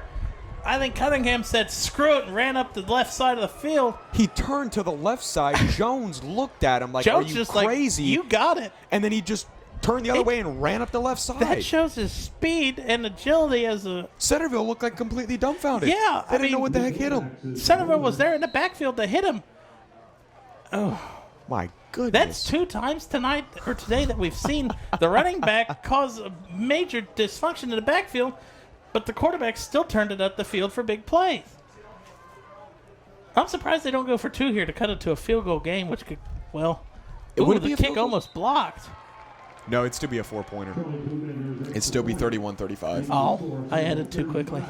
35 to 30. 35, Elks still 30. on top. Panthers responded. Yeah, and a big kind of broken play turned into something, some kind of magic.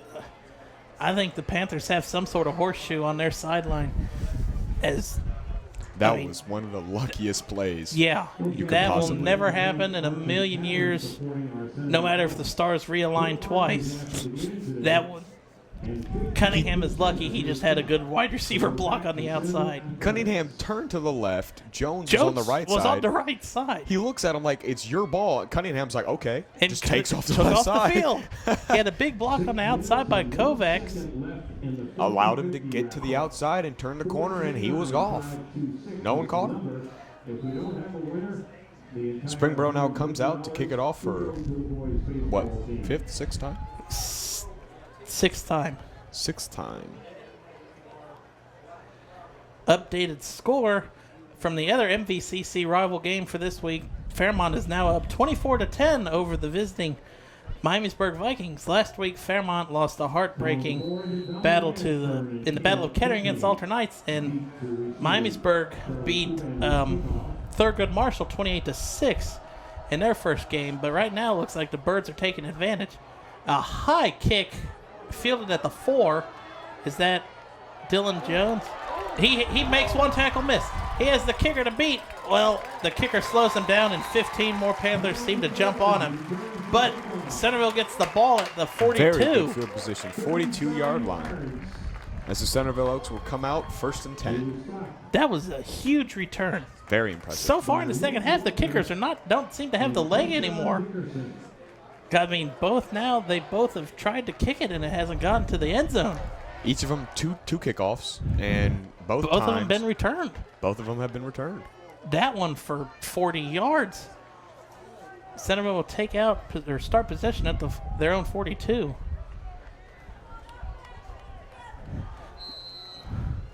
Harrison now back. Number 5 in motion for the Elks. Gets it handed off on a jet sweep. That is Jake Spywalk. Down For at about maybe a the gain of 4. 46. It'll be Gain of 4. second down and 6. 5:33 left in this third quarter.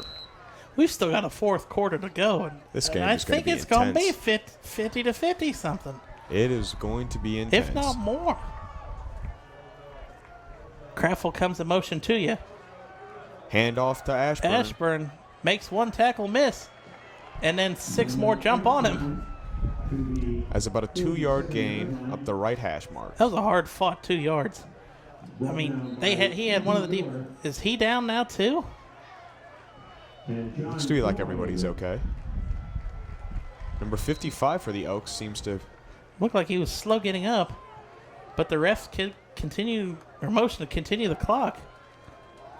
Centerville doesn't look like they know what's going on. Play clock's down to 15. More confusion for the Elks. And Finally gets set. Harrison. Anthony comes in motion to him.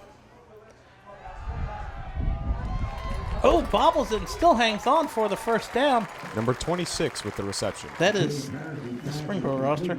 That is Caleb Anthony, the running back out of the backfield with a nice hands. Looked like he juggled it when he first caught it. I think he looked to turn upfield before he had complete possession. But Centerville now into Springboro territory at their 43. Harrison now back with Anthony. 4 wide. Harrison back. Joe. Screen pass to number 6. Crappel goes at 6. There's Aaron Schneider with the catch. And he seems to be slow to getting up. Yes, injury timeout. Injury timeout. He is in a lot of pain. Oh, is he on his back or his stomach? On his back. Okay. Number 6. Is that his first catch of the day? What's his name? It is Aaron Schneider. Aaron Schneider. I don't think we've called him. I don't think so. Not for offensively, anyway. No, that Trainers is. are now talking to him. Does he seem to be grabbing any part of his body? Not grabbing anything in specific, but his arms are laid out with his knees up. He might be just winded. And Trainer he's pulls him up.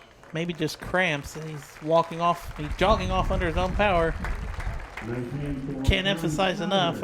That's why they play on Friday night, so the sun's not beating down on you in the middle of the day. As everybody knows, Ohio weather in this August and September is extremely hot. Hydration, hydration, hydration. Centerville now back onto the field. With Harrison and Anthony in the backfield. 2 Looks like receivers they're at the gonna top, send 2 at the bottom. Play clock's down to 10. Harrison switches the play at the line of scrimmage. Last time he did that, he got called for a false start. That Snap was is- close. Hands off to Anthony. And he completely whose helmet popped off? Number 57 for the Panthers. He has to come out for one play. That is Tyler Stevenson. He has to at least leave the game for one play. It looked like Anthony was committed to the right, but it looked like he made a hard left to pick up another 2 yards on the play. Second down and 6 from the 30. Harrison not in the shotgun anymore. This is Under the first center. time I've seen him under center. A quick pitch out to Anthony. That was actually Maybe Dominic a gain Ashburn. of 2. Oh, that was Ashburn. Dominic Ashburn, number 11. These running backs for Centerville look so much alike. And really, they're the only team I've seen that there's their name on the back or all their jerseys. Yes. That's the only team you will see in G-Walk to put their names on jerseys. Springboro does not have names. No, normally you don't see that in high school football. Third down and 4, manageable, and I think if you go for it, if you don't get the Oh, yeah, first I'd say down, go for it. you're deep into Centerville or Springboro territory. Harrison drops back, Slips. gets flushed out of the pocket. We've seen him do magic with his feet, and he'll be close to the first down. Refs look like they will mark him 2 yards short, so a gain of 2 on the play. Pushed out of bounds by number 42 of the Panthers. That is Duncan Ryan. So, 4th and 1. Looks like What do you Centerville. do if you do? I'd say you go for it. Yeah. I mean, a field goal makes the one-possession game. A touchdown makes it a two-possession game. As the Springboro coaches next to us are all on their feet, awaiting to see if they can stop This is on a key possession. I don't want to try to put the game early, but if Centerville can capitalize on this, it could be the end of the game. Harrison with Anthony and Ashburn in the back. They have everybody on the line. Hands off to Ashburn. Runs it up the middle. It is not good. Refs coming in running short. So Centerville gambles and does not come up with the first down unless the refs call for the measurement. Let's see. No, the refs will not call for the chain gang, and Springboro's defense comes up with a huge stop. That changed the entire game. That could end up coming out to haunt Centerville in the long run to take the field goal. It honestly could instead of the 3 points. Yeah, with their kicker, I don't even know who their kicker is. Tinnerman, he's been automatic from the extra point range.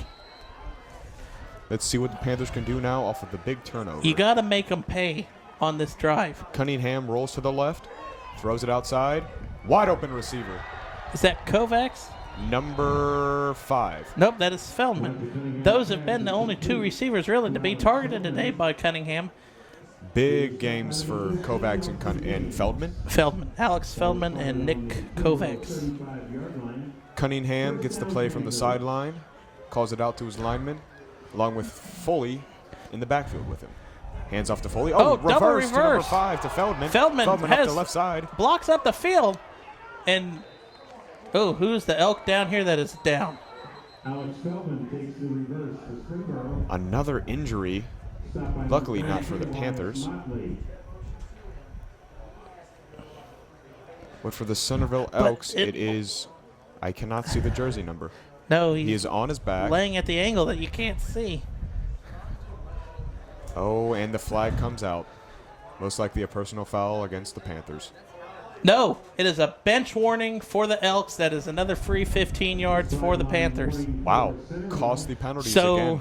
It was not a first down run by Feldman. No, it was not. So that'll be 15 more yards. That'll put Springboro about the 50 as the player for the Elks is still down.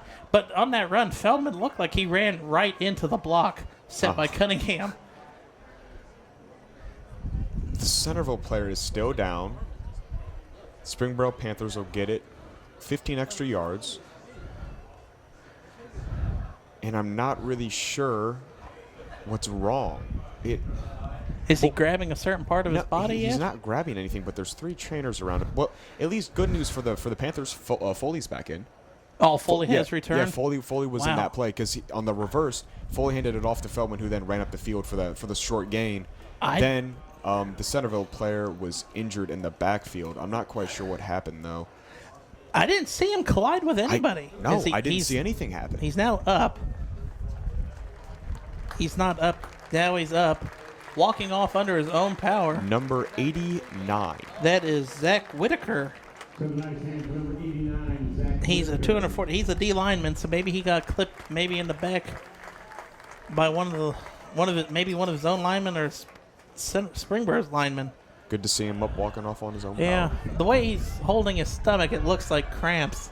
As it is, even though the sun's really behind the stadium now, it's still hot. Very, very hot. I'll go. Springboro now lines up. Foley and Cunningham in the backfield. Hands off to Foley. Foley runs it up the left side. First down and more. Foley is now up to the 46-yard line of the Centerville Elks. They never marked off the penalty. Did they? No. That was the second down play. They never marked off the penalty. Unless the flag was just to warn them. That's the only thing I could think. 2 at the top, 2 at the bottom. Cunningham back to pass. Throws a screen play out to number... Is it Foley? 16. Oh, Nick Kovacs. Haven't called his name really much this second half so far. But he picks up about 5 on the play. Maybe 4. Kovacs had a huge first half. Yeah, I think he had a couple touchdowns. check the stat sheet. He had, just 4 catches for 62 yards. But still, 62 big yards that ended up leading to Foley running it in from the goal lines. Cunningham off to Foley. Foley up the left side. Foley leaps from about the 37 to what looked like was the 33. 33, so he Jumped at least leaps 4 for the yards. first down. Jumps about 4 yards. Gets the first down. I wonder if he plays long jump for the track team for Springboro. Very impressive drive here going now for the Panthers. We've seen everything now. Cunningham now with Foley and a tailback Jones to his left. Jones to his left. Hands off to Foley. Jones gives him the block up the left side. Foley out of bounds at approximately the 26, 28 yard line. 27, Right 28. between there. Quit walking back, ref. It looked like Foley tried to jump again. I mean, he was close to the first down marker, but I think he was way out of bounds after that. 2nd down and 5 now with 1:32. Centerville didn't even get set on the line. Foley breaks a leg tackle and drives into the red zone. No, that is Jones. Dylan Jones broke a leg tackle. It looked like the Centerville defensive lineman had him stopped by the ankle, but he looked like he shook it off and kept going. Centerville looks definitely winded on this drive. Springboro seems to be wearing him out. Cunningham now, back to pass. Cunningham has a wide open receiver in the back of the end zone and cannot come down with the ball. Springboro coaches want a flag on the play, but it does not but seem it like looks they're like the going ball to get it. and the defender was there at the same time. And they will 2nd down not and get the 10. flag.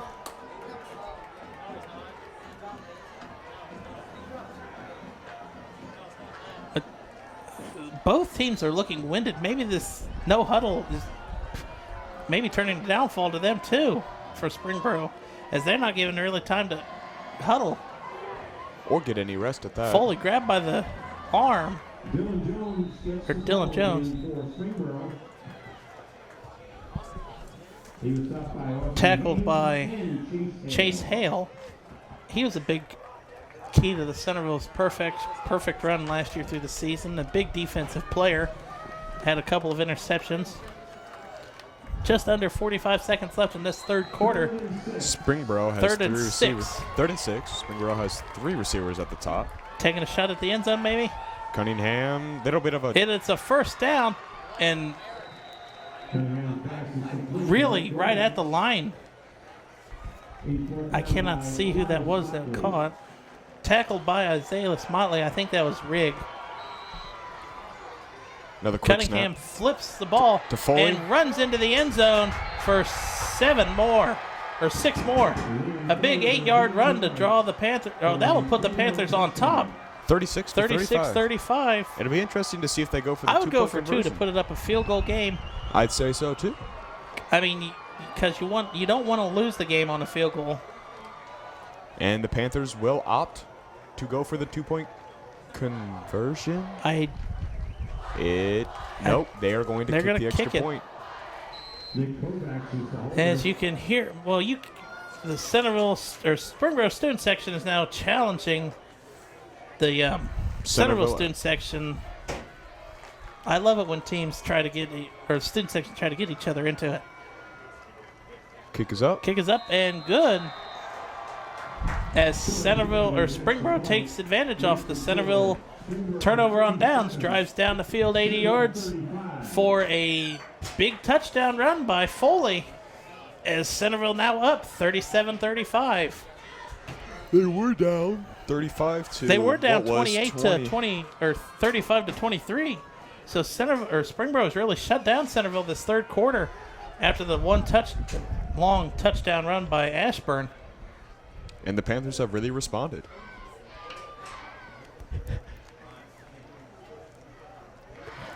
Of course, Jared just hits me in the side of the head with an eraser. Why not? Got to keep ourselves entertained. Entertained on this beautiful day for football. Yeah. Oh, it is hot, but it is a nice day out. Yeah. Clear skies. Well, maybe hit the swimming pool after the game. This is the last weekend of the year for the swimming pool, as the pools close on Monday. That is for true. Labor Day. Any Labor Day plans? relax. Relax. Nice little cookout with the family. Yeah. Just relax. Maybe invite over those cousins that you don't really like but see but a couple times a year. Yes. Yeah. Yes, I'd say so. You don't have to like them, but you have to love them because they're family. Springboro to kick it off for the 7th time. This one will not make it to the end zone either. This one fielded at the 2 by Anthony. Oh, Anthony he's got has it a wide big open. hole. Big Anthony, hole. no, that's Ashburn. Ashburn at the 50, 40, kicker to beat. Ashburn is pushed. There's a late push out of bounds as Ashburn returns the kickoff deep into Springboro territory. Breakdown on special teams could cost the Panthers. Yes. So far, Centerville has returned the ball nicely each of the last 2 kickoffs. If that kicker wasn't there, that Ashburn had himself a kickoff return for a touchdown. Ashburn had a wide open field, but the kicker was there to It is stop him, netted push as him out a of bounds. 62-yard return for Ashburn. Kraftful comes in motion. Hands it off to Ashburn. Ashburn straight up the middle for a gain of what looks to be 7 yards. Nice Second down and solid 3. run on first down. And the 3rd quarter will come to a close after that run by Ashburn. Stick around for the 4th quarter of this exciting MVCC game of the week between the Centerville Elks and the Springboro Panthers. And remember to hit Frickers after the game. Yep. Tell them we sent you. You won't get a discount, but just tell them we sent you. Let them know. Tell them Brian and Jared sent you, but you won't get anything. Yeah, you won't get any special treatment. Just let them know that we're still using them as a sponsor. Make sure we're still getting our catering, our food for every game.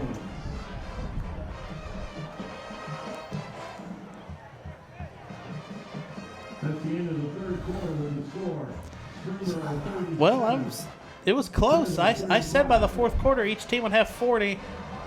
37-35. Nail biter. Both teams have already eclipsed both the point totals they had last week. Or last year. Well, yeah. Last week and last year. Last year, I think the final score was 27-24 Centerville.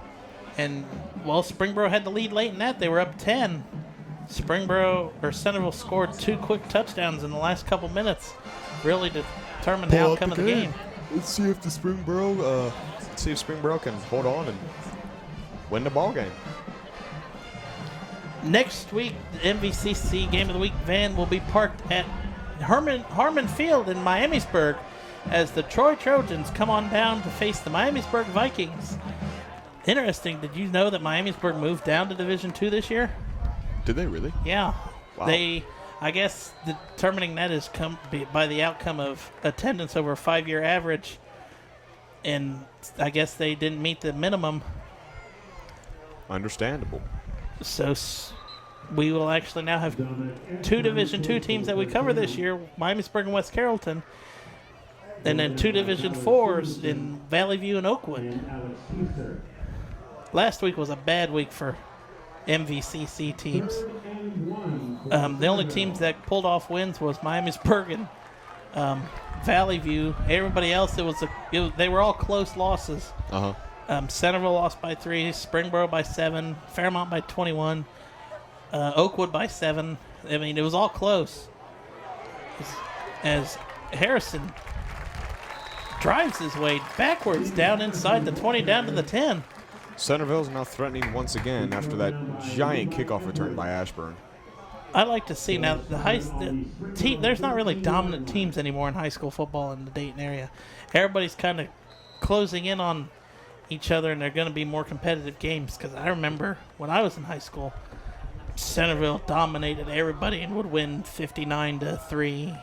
I mean, you'd have Wayne, Centerville, Wayne and Springboro, all of these teams. All the just dominated perennial each other. G-Walk division winners would be in the playoffs, and I think whoever loses this game it would be hard for them to make the playoffs. 0-2 is not a good start. No. You at least need to win one of those 2 games. And you're 0-2, and that's out of conference play. That makes every conference win a whole lot more, and if you lose one more in conference play, that is basically going to eliminate you from the playoffs as winning the conference, and maybe a long shot on the outside as they take 16 teams from the Dayton area. Centerville now at what appears to be the 8-yard line. They don't need a touchdown to score. They just need to get to about the 5. Harrison takes it himself, drives it up the middle, and gets the first down at about the 4-yard line. This is where Harrison excelled last week in the Fairfield game. Centerville really switched to their 2-minute offense with about the 4th quarter to go because they were down. It was 35-14. So Centerville came back in that game hard, but they were just stalled. But Harrison put the team on his back and just drove him down the field. Really, he just put a game on his feet. And as we've seen in this game, he's had huge runs that have been converting drives. Harrison didn't quite get the first down. Harrison keeps the ball and walks into the end zone. So, as this team continues to go back and forth, a huge offensive power outburst. Game. My gosh. Whoever has the losing team, their defense is going to give up 500-plus yards, I'd say. Will the Elks Centerville going to go for 2? The Elks, I think, are going to opt to go for 2. Go for 2, and that'll put them up 3. No. 5, 6. Harrison rolling to the right, throws it to the back of the end zone. 2 feet down, it is caught. That is 81. That is Tyler Traylor as he adds 2 more points to the board as Centerville is now up 43-37. 10:07 left in this 4th quarter play. Very, very exciting to see them respond. My prediction is, before the game has been way outblown, I said Springboro would win 24-20, and I think that was beat the first quarter. Not the case here. No. It'll come down to the wire. We've got 43-37. Elks up on top by 6, and it'll be very, very interesting to see how. Now, if Springboro gets a touchdown, you got to go for 2 to put yourself up a field goal. Yes, I'd say so. You have to. They opted out to not do it last time, but I'd say you'd have to do it if they were to score again on this possession. Let's see if Springboro can get a big return on this one to set up a good drive for them, like the Elks did that time. I mean, 62 yards. You start at the 40, really, and you got half the field to work with. The Elks now to kick it away for the 6th time. Jordan Seibert, Dylan Jones, William Foley. Deep to receive, Grant Penman's kickoff. Foley back to receive for the Panthers. And the kick is off. Not really off the ground, but it get into the end zone. Justin. Oh, no. They'll say he was at the 1. Oh, as he is hit big time. I don't think he was down. I don't think Dylan Jones was down. Hit hard. He hit hard, but I 9. think he sat down on top of one of the Elks. But he was, I'd test him for concussion. I mean, he was hitting the head hard. That was number unintentionally. 81 by the Elks. That was Tyler Traylor who just added the extra point. He just jacked up Dylan Jones on that kickoff. Dylan Jones. I mean, Cunningham rolling to the right. Number 1 83 block, big block. Cunningham's pass goes out to Kovacs. Is that a gain of 20? Chase Hale with the tackle, but that's a big play. That takes you from the 20 out to the 40. I mean, you don't want to, if you're Springboro, you want to take some time off the clock because you don't want to give the ball back with Centerville with too much time left or they'll add more points on you. Completely stopped. Terrible blocking. Terrible offensive play. Cunningham did not read that well at all. Centerville was stacked on the left side. Or that was the right side. Why would you even run when you've got 12 people on that side of the ball? It's like that was a loss of 2 on the play. Cunningham back to throw. Throws it over the side and number 83 for the Panthers. Justin Rigg. Justin Rigg. Slow getting up as he was hit low by Motley for the Elks.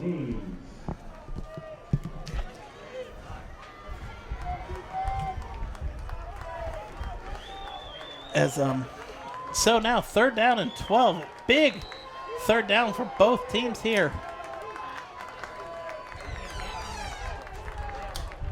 Cunningham rolls out, rolls to the right. Has somebody open down the field. He has Rigg, and it'll be Feldman. He'll be about a yard short of the first down. You are at the 46. No, 47 is where the ball will be marked out at. 4th and 1. But there's 4 flags on the field. I wonder what. Holding on Springboro. So that eliminates a big play, and it'll be 3rd down and 22. Costly penalties will stall out a drive and could end up being the outcome of the game. Penalties.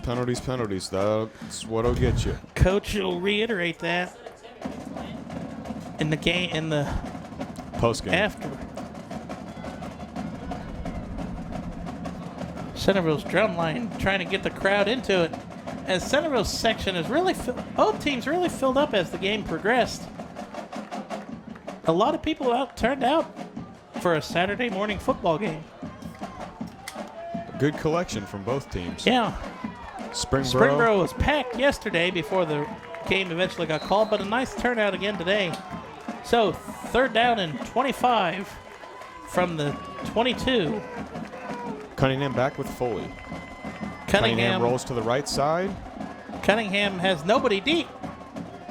As the air ball, it wasn't intended. Nobody was close. I think he was just throwing it so he wouldn't get plowed into the ground. Way over the head So of any receiver in the vicinity of that ball. So I think this is Springboro's first punt of the game. This should be their first punt. It should be maybe up the half. No, Springboro did have one punt earlier in the game. First one of the half. Oh, that's right, because Crapful fumbled one punt. That is correct. Looks like Centerville's going to send everything to try to block this kick.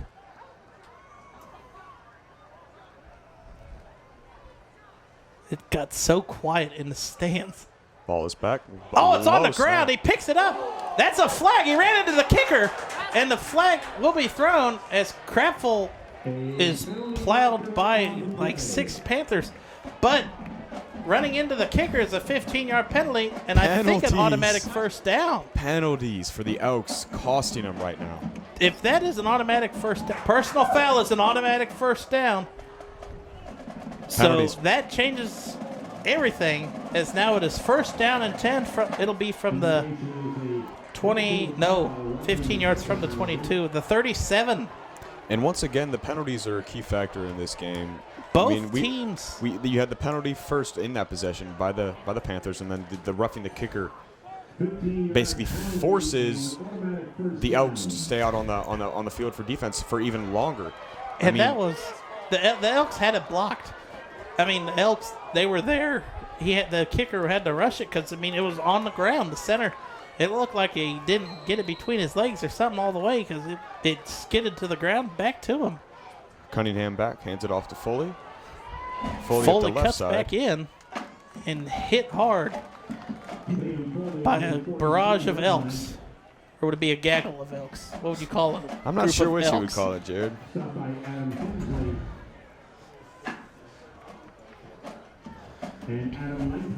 A nice 5 yards on 1st down for Foley. Cunningham now back with Jones and Foley. Hands it off to Foley. Foley right up the middle. Foley will be close to the first down. And there's another flag on the field. Looked like the ref kind of wanted to throw it at the player. Maybe a face mask because I saw Foley's head turn 180. And that's what they're saying. That is what they are signaling. So another 15-yard penalty Against pushes the us Elks. into the Elk territory. First, you That have is roughing the kicker. 30 free yards that the Elks have given Springboro on this drive. First, you have the roughing It's not the even kicker. Christmas yet, and Springboro's got 2 huge gifts. First, the roughing the kicker, then the face mask. And now a face mask, and it was short of the first down. 1st down and 10 now at the 47. Pitches it to Foley. Oh, Foley looked to throw, and he fakes the throw. Oh, little step back to the outside. Step back. Oh, and the one guy to beat, and he gets him. Motley comes up with a huge, maybe a touchdown-saving tackle on Foley. But Springboro bringing out some trickery on that play. I'd say so. It Foley looked like Foley almost was ready to throw the ball downfield, and he tucked it away and ended up running. And then he pushed 2 defenders out of the way, and one guy to beaten Elias Motley, and Motley came up with a huge tackle. Hands off to Jones now. Up the middle. Jones erupts through the line. Stiff arm Pushes up the one. left side. Jones, it's a flourish. 30, 10, 5. Horse collar tackle, maybe. No, refs are not saying he tackled him, but it looked like he was pulled down by his helmet. Is that not a horse collar tackle? I'd say it was. Because, I mean, he grabbed him from the shoulder pads and pulled him down. Got to move on, though. No call from the referees. First and goal from the 8. Cunningham back with Jones, hands it off to Jones. Jones right up the middle, but gets completely stopped. Maybe, well, he got down maybe inside the 5. About maybe a 1 or 2 yard gain on the play. It'll now be 2nd down and 5. 5, unless they're updating it. It might be player down. Can you see? Man, another player down. This one's for the Elks. It'll be... I can't see. He's on his back again. Clock stops at 7:12 left in the ball game. Trainer talking to him at the moment. Not grabbing anything in particular. More trainers are now surrounding the Centerville Elk at the moment. He's up on his... He's sitting up now, not on his back anymore. That's good. He's up. Number 46 for the Elks is now up and walking off the field. Oh, 46 46. 46 is Sam Vance. He's really been all over the field today for the Elks defensively. We've seen a lot of good action from the defensive line. Springboro Panthers now come up, attempting 2nd down and 5 inside the goal line, so they need a touchdown. Touchdown here will tie the game. Tie the game at 43, and then the extra point will put them up by 1. Foley and Cunningham in the background, or in the backfield. Cunningham to pass. Cunningham Gets swarmed. jailbreak blitz. Cunningham somehow gets into the end zone. Looks like Cunningham makes a play out of nothing. Wow, that is turning something into nothing. Cunningham. It looked like Cunningham was going to be tackled, but he didn't wrap him up and kind of just pushed him. First, you had Cunningham with the mistake play with Foley in the background. Foley's on the other side. He's like, take it yourself, Cunningham, and he runs up the left side for the touchdown earlier in the half. And then this time he gets completely swarmed on a jailbreak blitz, runs to the outside on the right side, makes something out of nothing, and makes just a heck of a play for the touchdown for the Panthers. I mean, Cunningham was tackled about the 4, but Motley did not wrap him up, kind of just pushed him, and I think the momentum pushed Cunningham into the end zone as Q-Banner comes on for the extra point to put the Panthers up 1. Kick is No, it is blocked. I spoke too soon. So, missed extra point will leave the game tied at 43. This game can't even get more exciting. 6:55 left in the game. This game cannot get any more exciting. Week 2, I don't know. I'm calling it. This is probably the game of the year for MVCC. This is a great game. Back and forth, both teams. Though Cunningham has made some great plays today. That play where he turns around and he looks at Foley and he's like, here's the ball, and Foley's like, no, you take it. Just runs up the left side. Like, okay, it turns 2 of those plays into touchdowns. And it's like, wow. I've never seen a quarterback with the mindset and the composure to do what he's done. Plus to come back from... They were down 35-23 late in the third quarter. He's had great composure. He's had great mental just stability and consistency.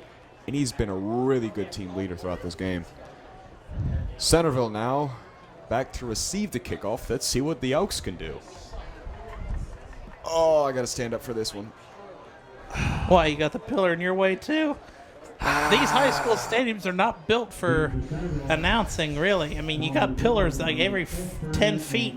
It's right in the way all the time. The Springboro Panthers now line up to kick it off.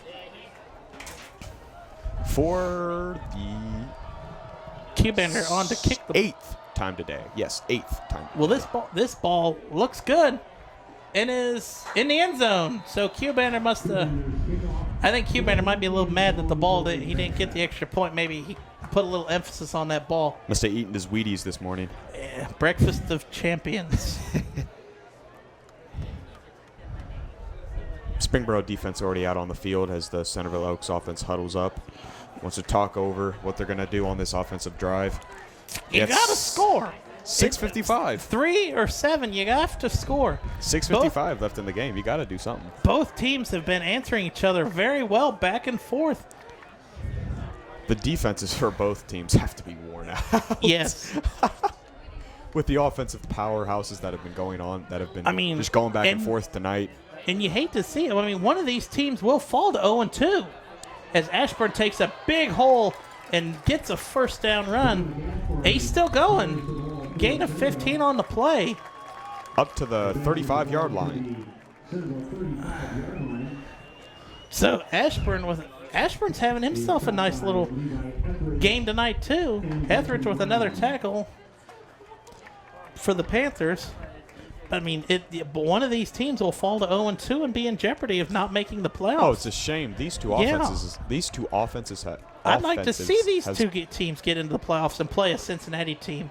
And I mean, both of these teams are looking like old West Coast teams as we have some scuffle on the field between number 55 and number 50.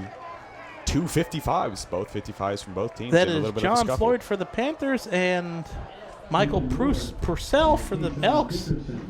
But both of these teams, the way they're flinging the ball around here, mobile quarterbacks, look like old school West Coast NFL teams. The offenses for both teams have been outstanding. I'd hate to see one of these teams go 0-2. Harrison passes it off to Ashburn. Or hands it off to Ashburn. Ended right at the line of scrimmage and maybe rolls for a gain of 2. 43-yard line. 43-yard line. At the 43-yard line, it'll be 3rd down and 2. 3rd and 2 as Third the down clock and just went under 6 minutes left in the game as we are now at 5:30. This is very manageable for the Elks. Big 3rd down for both teams. They can either run it, pass it. Big 3rd down. Let's see what they can do. I mean, if Springboro stops it, Springboro gets the ball back with huge momentum. Oh, Springboro almost got called off sides. And it will be short. Fumble. Ball is out. Ref will call the that was Harris, I believe. Harrison down on the field. Harrison was down, and he maybe got 1 yard. It'll be 4th down. It'll be 4th and about 1. a yard and a half. Centerville already has still has their offense on the field. And Centerville wants to go for it. This is a huge gamble. Oh my goodness. Timeout, Centerville. They're going to talk about it. They're have to talk about it. Yep. 4th and 1 on Springboro's, or on your own 44-yard line with plenty of time left is iffy. 4:47. So if they cough it up here and give it back to Springboro. I have word. It is official that Miamisburg has fallen to Fairmont 24-17. So Firebirds get the first win Firebirds of their year. win their first of the season as they beat GWalk South rival and MVCC coverage rival Miamisburg Vikings 24-17. Now, Jared, they have 4:47 left. What do you think they should do? Go for it or punt it? Well, I like to play the lottery. I go for it. I say you go for it.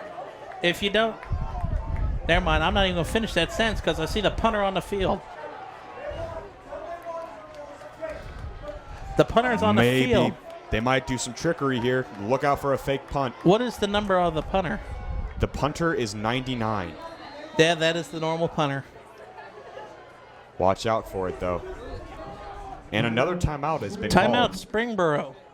Springboro was not set at all to cover a punt. Maybe that's what Centerville called. The anxiety is, it's pretty high in the building, I'd say.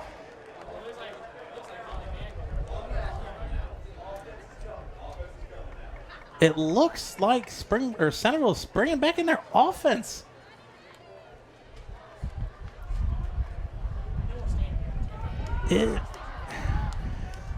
It's been a wild fourth quarter already. Second half, really. Adding this to the mix is Adding a fourth down conversion. Centerville was stopped last time they went forward on 4th and 1 deep in, well, it was more no man's land, about the 50. This could turn out to be a huge gamble if the Elks do not get it. You give the Panthers the ball with plenty of time to really just run the clock out and kick a field goal at the end, maybe. Centerville opts out to not kick it. Centerville will send the offense back out there. Everybody on the Centerville home side is on their feet. Everybody on Springboro's home visitor side is on their feet. Centerville with Harrison and Ashburn in the backfield. Hands it off to Ashburn. Harrison and he gets the first down. Ashburn, first down and more. Ashburn runs down deep into Panther territory, and the gamble comes up huge for the Elks. Elks convert a 4th and 1 into about a 25, 30-yard run, maybe? I'd say so. Sounds about right. Be now first down and 10 for the Elks on the Springboro 33 with 4 minutes and 41 seconds left in the ball game. Still tied at 43. You do know we have the possibility for overtime, too. Oh, goodness. Don't do that to me.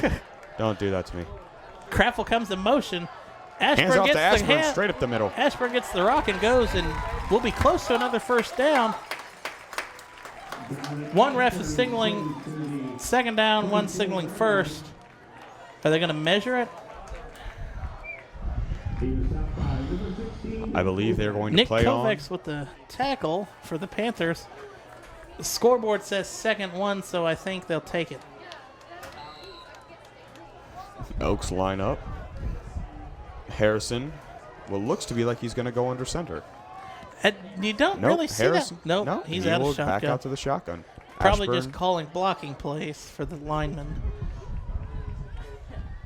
off to Ashburn, straight Ashburn up gets the middle. the ball and runs it deep into the red zone, down to the 15. 14. Clock stops because of a first down. 3 minutes and 49 seconds left. First down and 10 on the 14-yard line. Centerville also doesn't want to give the ball back to Springboro with much time left. That is another key. I mean, you got to try to now. Centerville should start. I mean, you got first down, and you can get a first down without a touchdown. Centerville should try to run some clock and work the clock, maybe. Ball is on out. The play. Ball is out. Springboro picks the ball up, and he falls. Springboro, Centerville with another huge fumble and another turnover. I believe that is Centerville's third turnover now. The ball was recovered by number 7 of the Springboro Panthers. That is Luke Wyatt. He is a hero, I'll tell you what. 5'11", 235-pound defensive end. Oh, this game. He just became Springboro's #1 player. Oh, my goodness. He would have had a touchdown if he did. I think his eyes got wide when he saw the ball on the ground. Smart play by him, though, to just get on the ball. Down. Just get on the ball. Cunningham Pass throws a wide open to bullet number 16. out to Kovacs.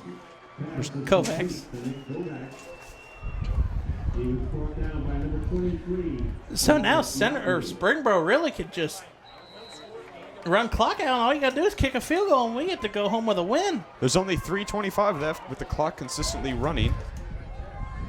You got Foley on the left side running it up. Foley breaks one tackle.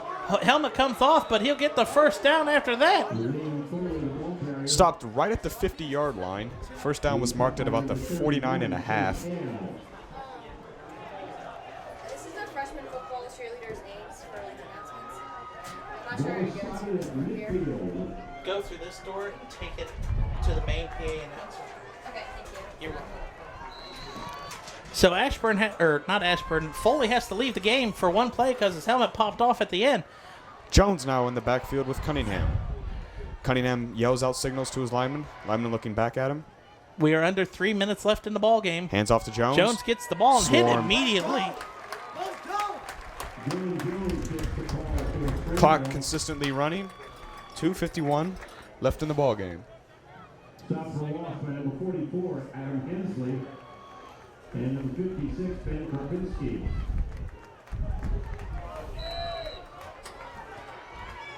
Cunningham back with Jones now. Cunningham throws left side. Flags all over the field as the false start will be called. That'll cost the Panthers about 5 yards. Be pushed back towards the 45-yard line. If I'm reading this correctly. Second down, or excuse me. It'll be first down and 16 at about the 44-yard line. Why would it be 16? False start's only 5 yards. Second down and 16. Correction, not first down. Second down and 16. Cunningham, back. Jailbreak blitz, but has the wide receiver screen. Foley breaks one tackle, breaks two. Fumble. Fumble out of bounds. Oh, fumble out of bounds. Okay.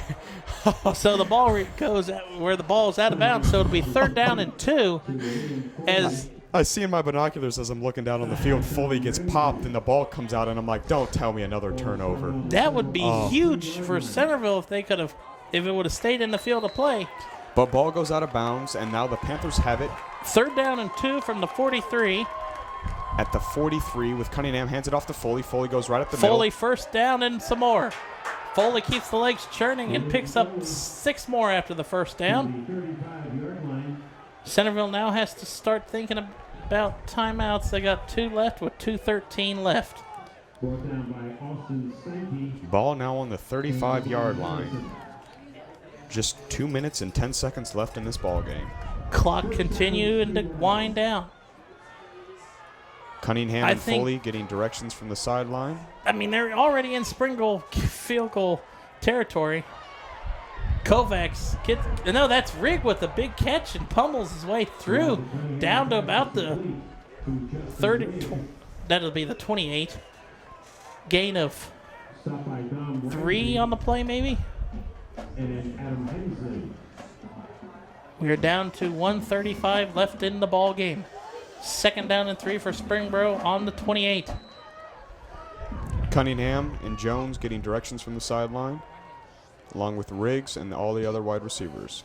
Cunningham now ready for the snap. Feldman's down here by himself, isolated against Motley. Up the right side, number 17 of the Panthers. That is Tyler Tischler with the run for the Panthers. On the jet sweep to the right side. So 1 minute, 16 seconds left in the game. Springboro first down and 10 from the Centerville 18 as they drive into the red zone. Now the clock continues. 1:12 left in the ball game. Cunningham giving out directions. Set for the snap. Snap is back. Hands off to Foley. Foley runs down close to a first down. I'm not sure if they're going to give it to him or not. He looks to be down at about the 11, and the first down marker is marked at the 9. So it will be so with 55.4 seconds left, it'll be third down and 1? Or did they get the first down? I believe it's going to be... The chain gang says it's second down, but that was a... It'll be second down and 3 from what the scoreboard is saying. I thought that was the second play of the down. I thought it would be third down and at least 2. Oh, no. Second down and 3. Okay, that is and the they set add one. 6 seconds back onto the clock.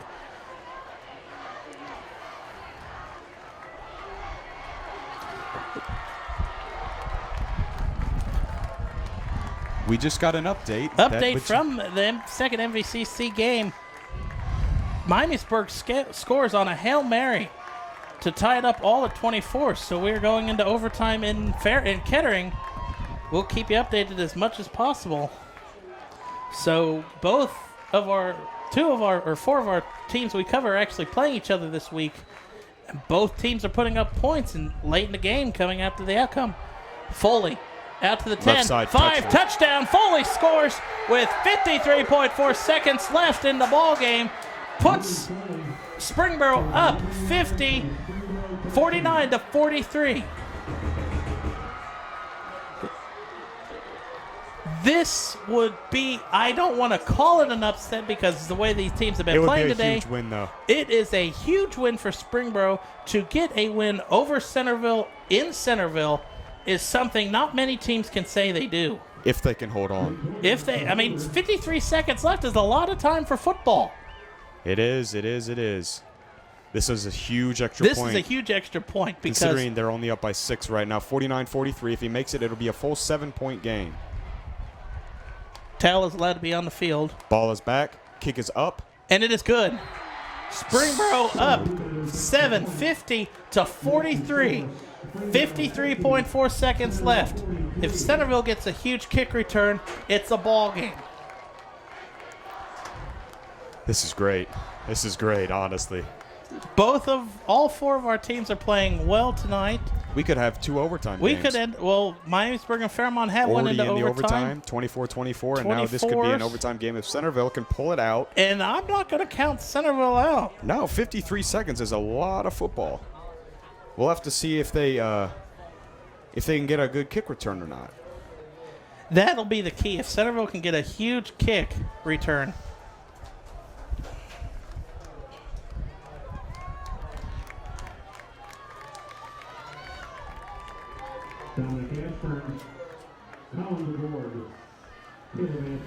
It looks like Centerville's going to change it and put all speed in the back to return the kick as they got Craffle back, they got Colin DeBoard, and they've now got Dominic Ashburn back there to return the kick.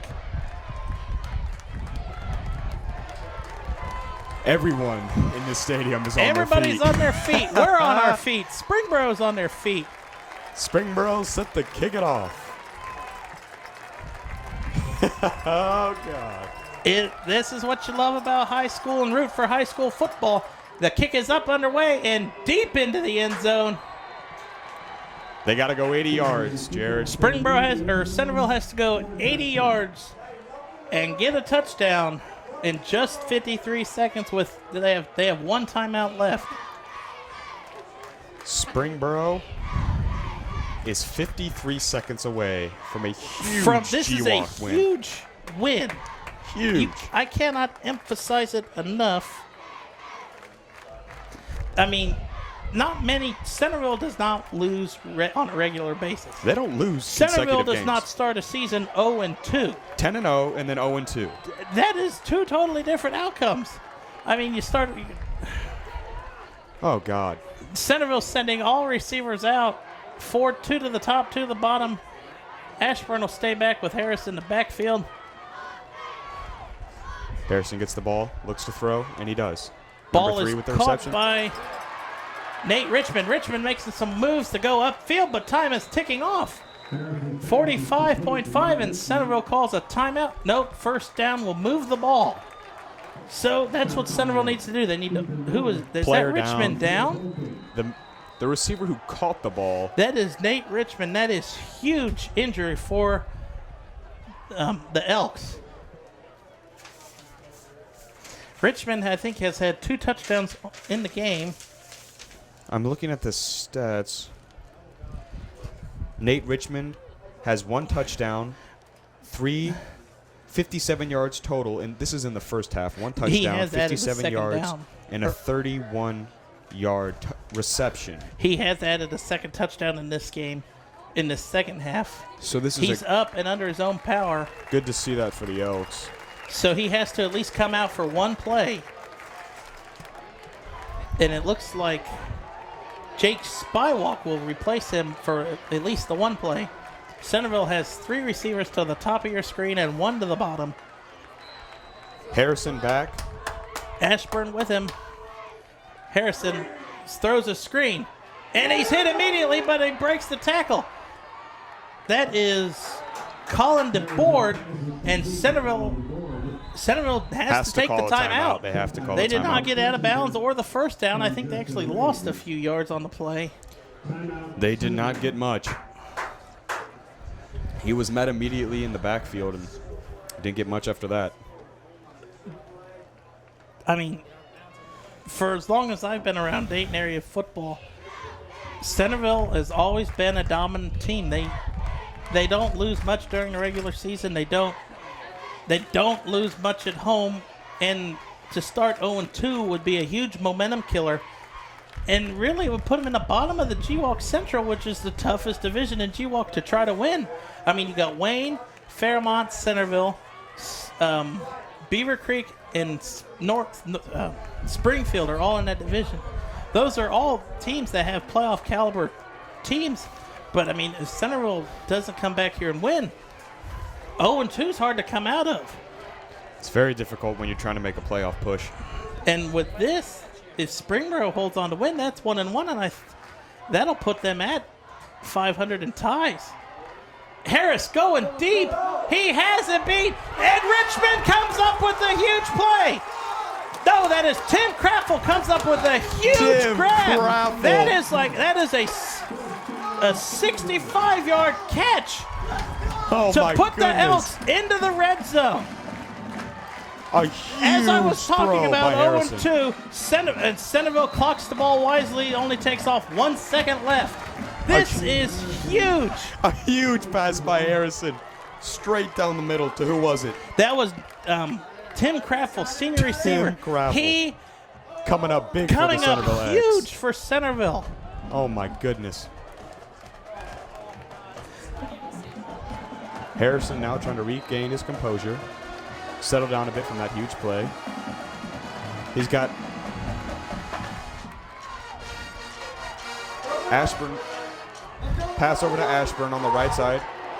Ashburn on the right side going up. Ashburn Past the at 10, the to 5, 10, touchdown!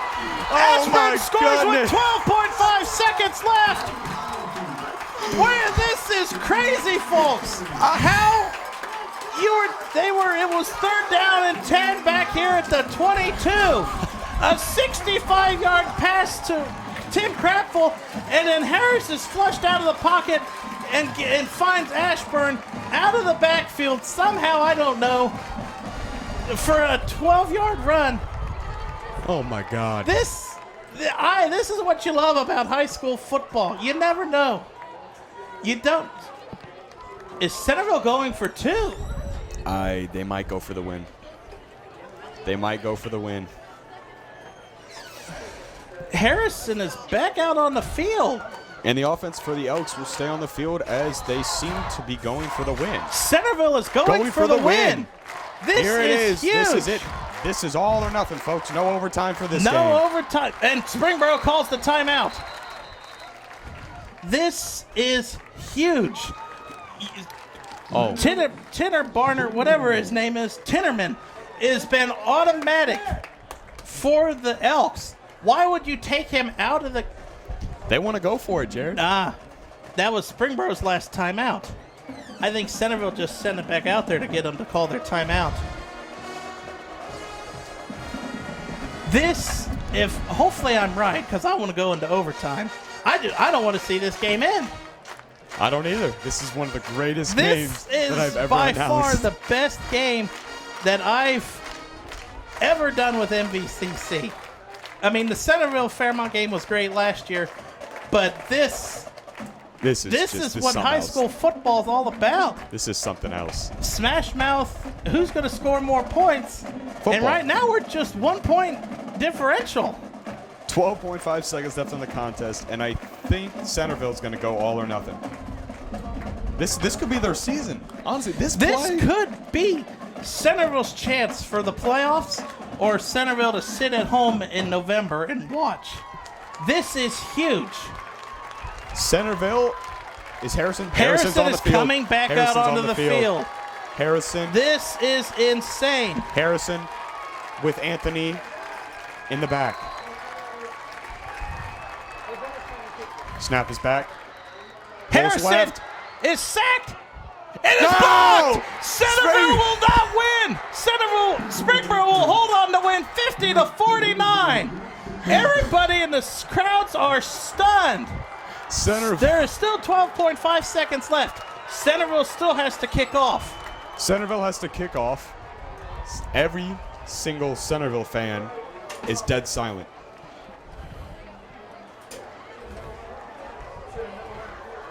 Dead silence overcomes the Centerville crowd as they await the kickoff. Oh, that's no, fine. don't You worry guys about have it. added Don't worry about it. stuff for us to talk about. The coaches just apologized. The for coaches Springboro. apologize, but that's what high school football is all about. They know it. We know it. Everybody knows It's a disappointing outcome for Centerville because this is possibly their season.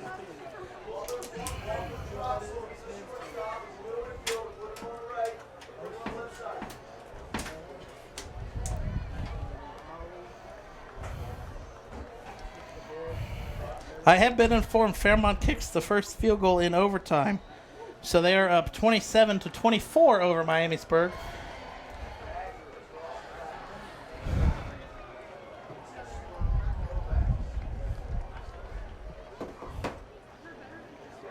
Oh my gosh, Jared. Oh my goodness. The Elks just put their season in the fate of a 2-point really conversion. Just jeopardized their season. I mean, granted, you want to go for the win. They're going for the squib kick, it looks like. They're going for Onside the kicks onside have to squib come kick. on. Here she comes. Springboro awaits it. Onside If kick. Centerville gets it, it'll be close. And the kick is off. The kick is off. Nobody has recovered it yet. And that is it. That is your ball game, everybody. Springboro has to line up in victory formation once and take a knee, and Springboro comes into Centerville. Really stuns us with how well they could keep up with them. Scores a huge win. 50-49. 50-49. You can't get much better than that for G-Walk football. And this has been by far one of the best games that MVCC has had for Game of the Week. Centerville it has lived no up to its potential. And there you go, everybody. That Centerville is the can't ball stop game. the clock. That is the ball game. Join us next week. See if Troy and Miamisburg can put up 50 points each. I'm Jared Bergstrom alongside Brian Kinnison. Thank you and see you Friday.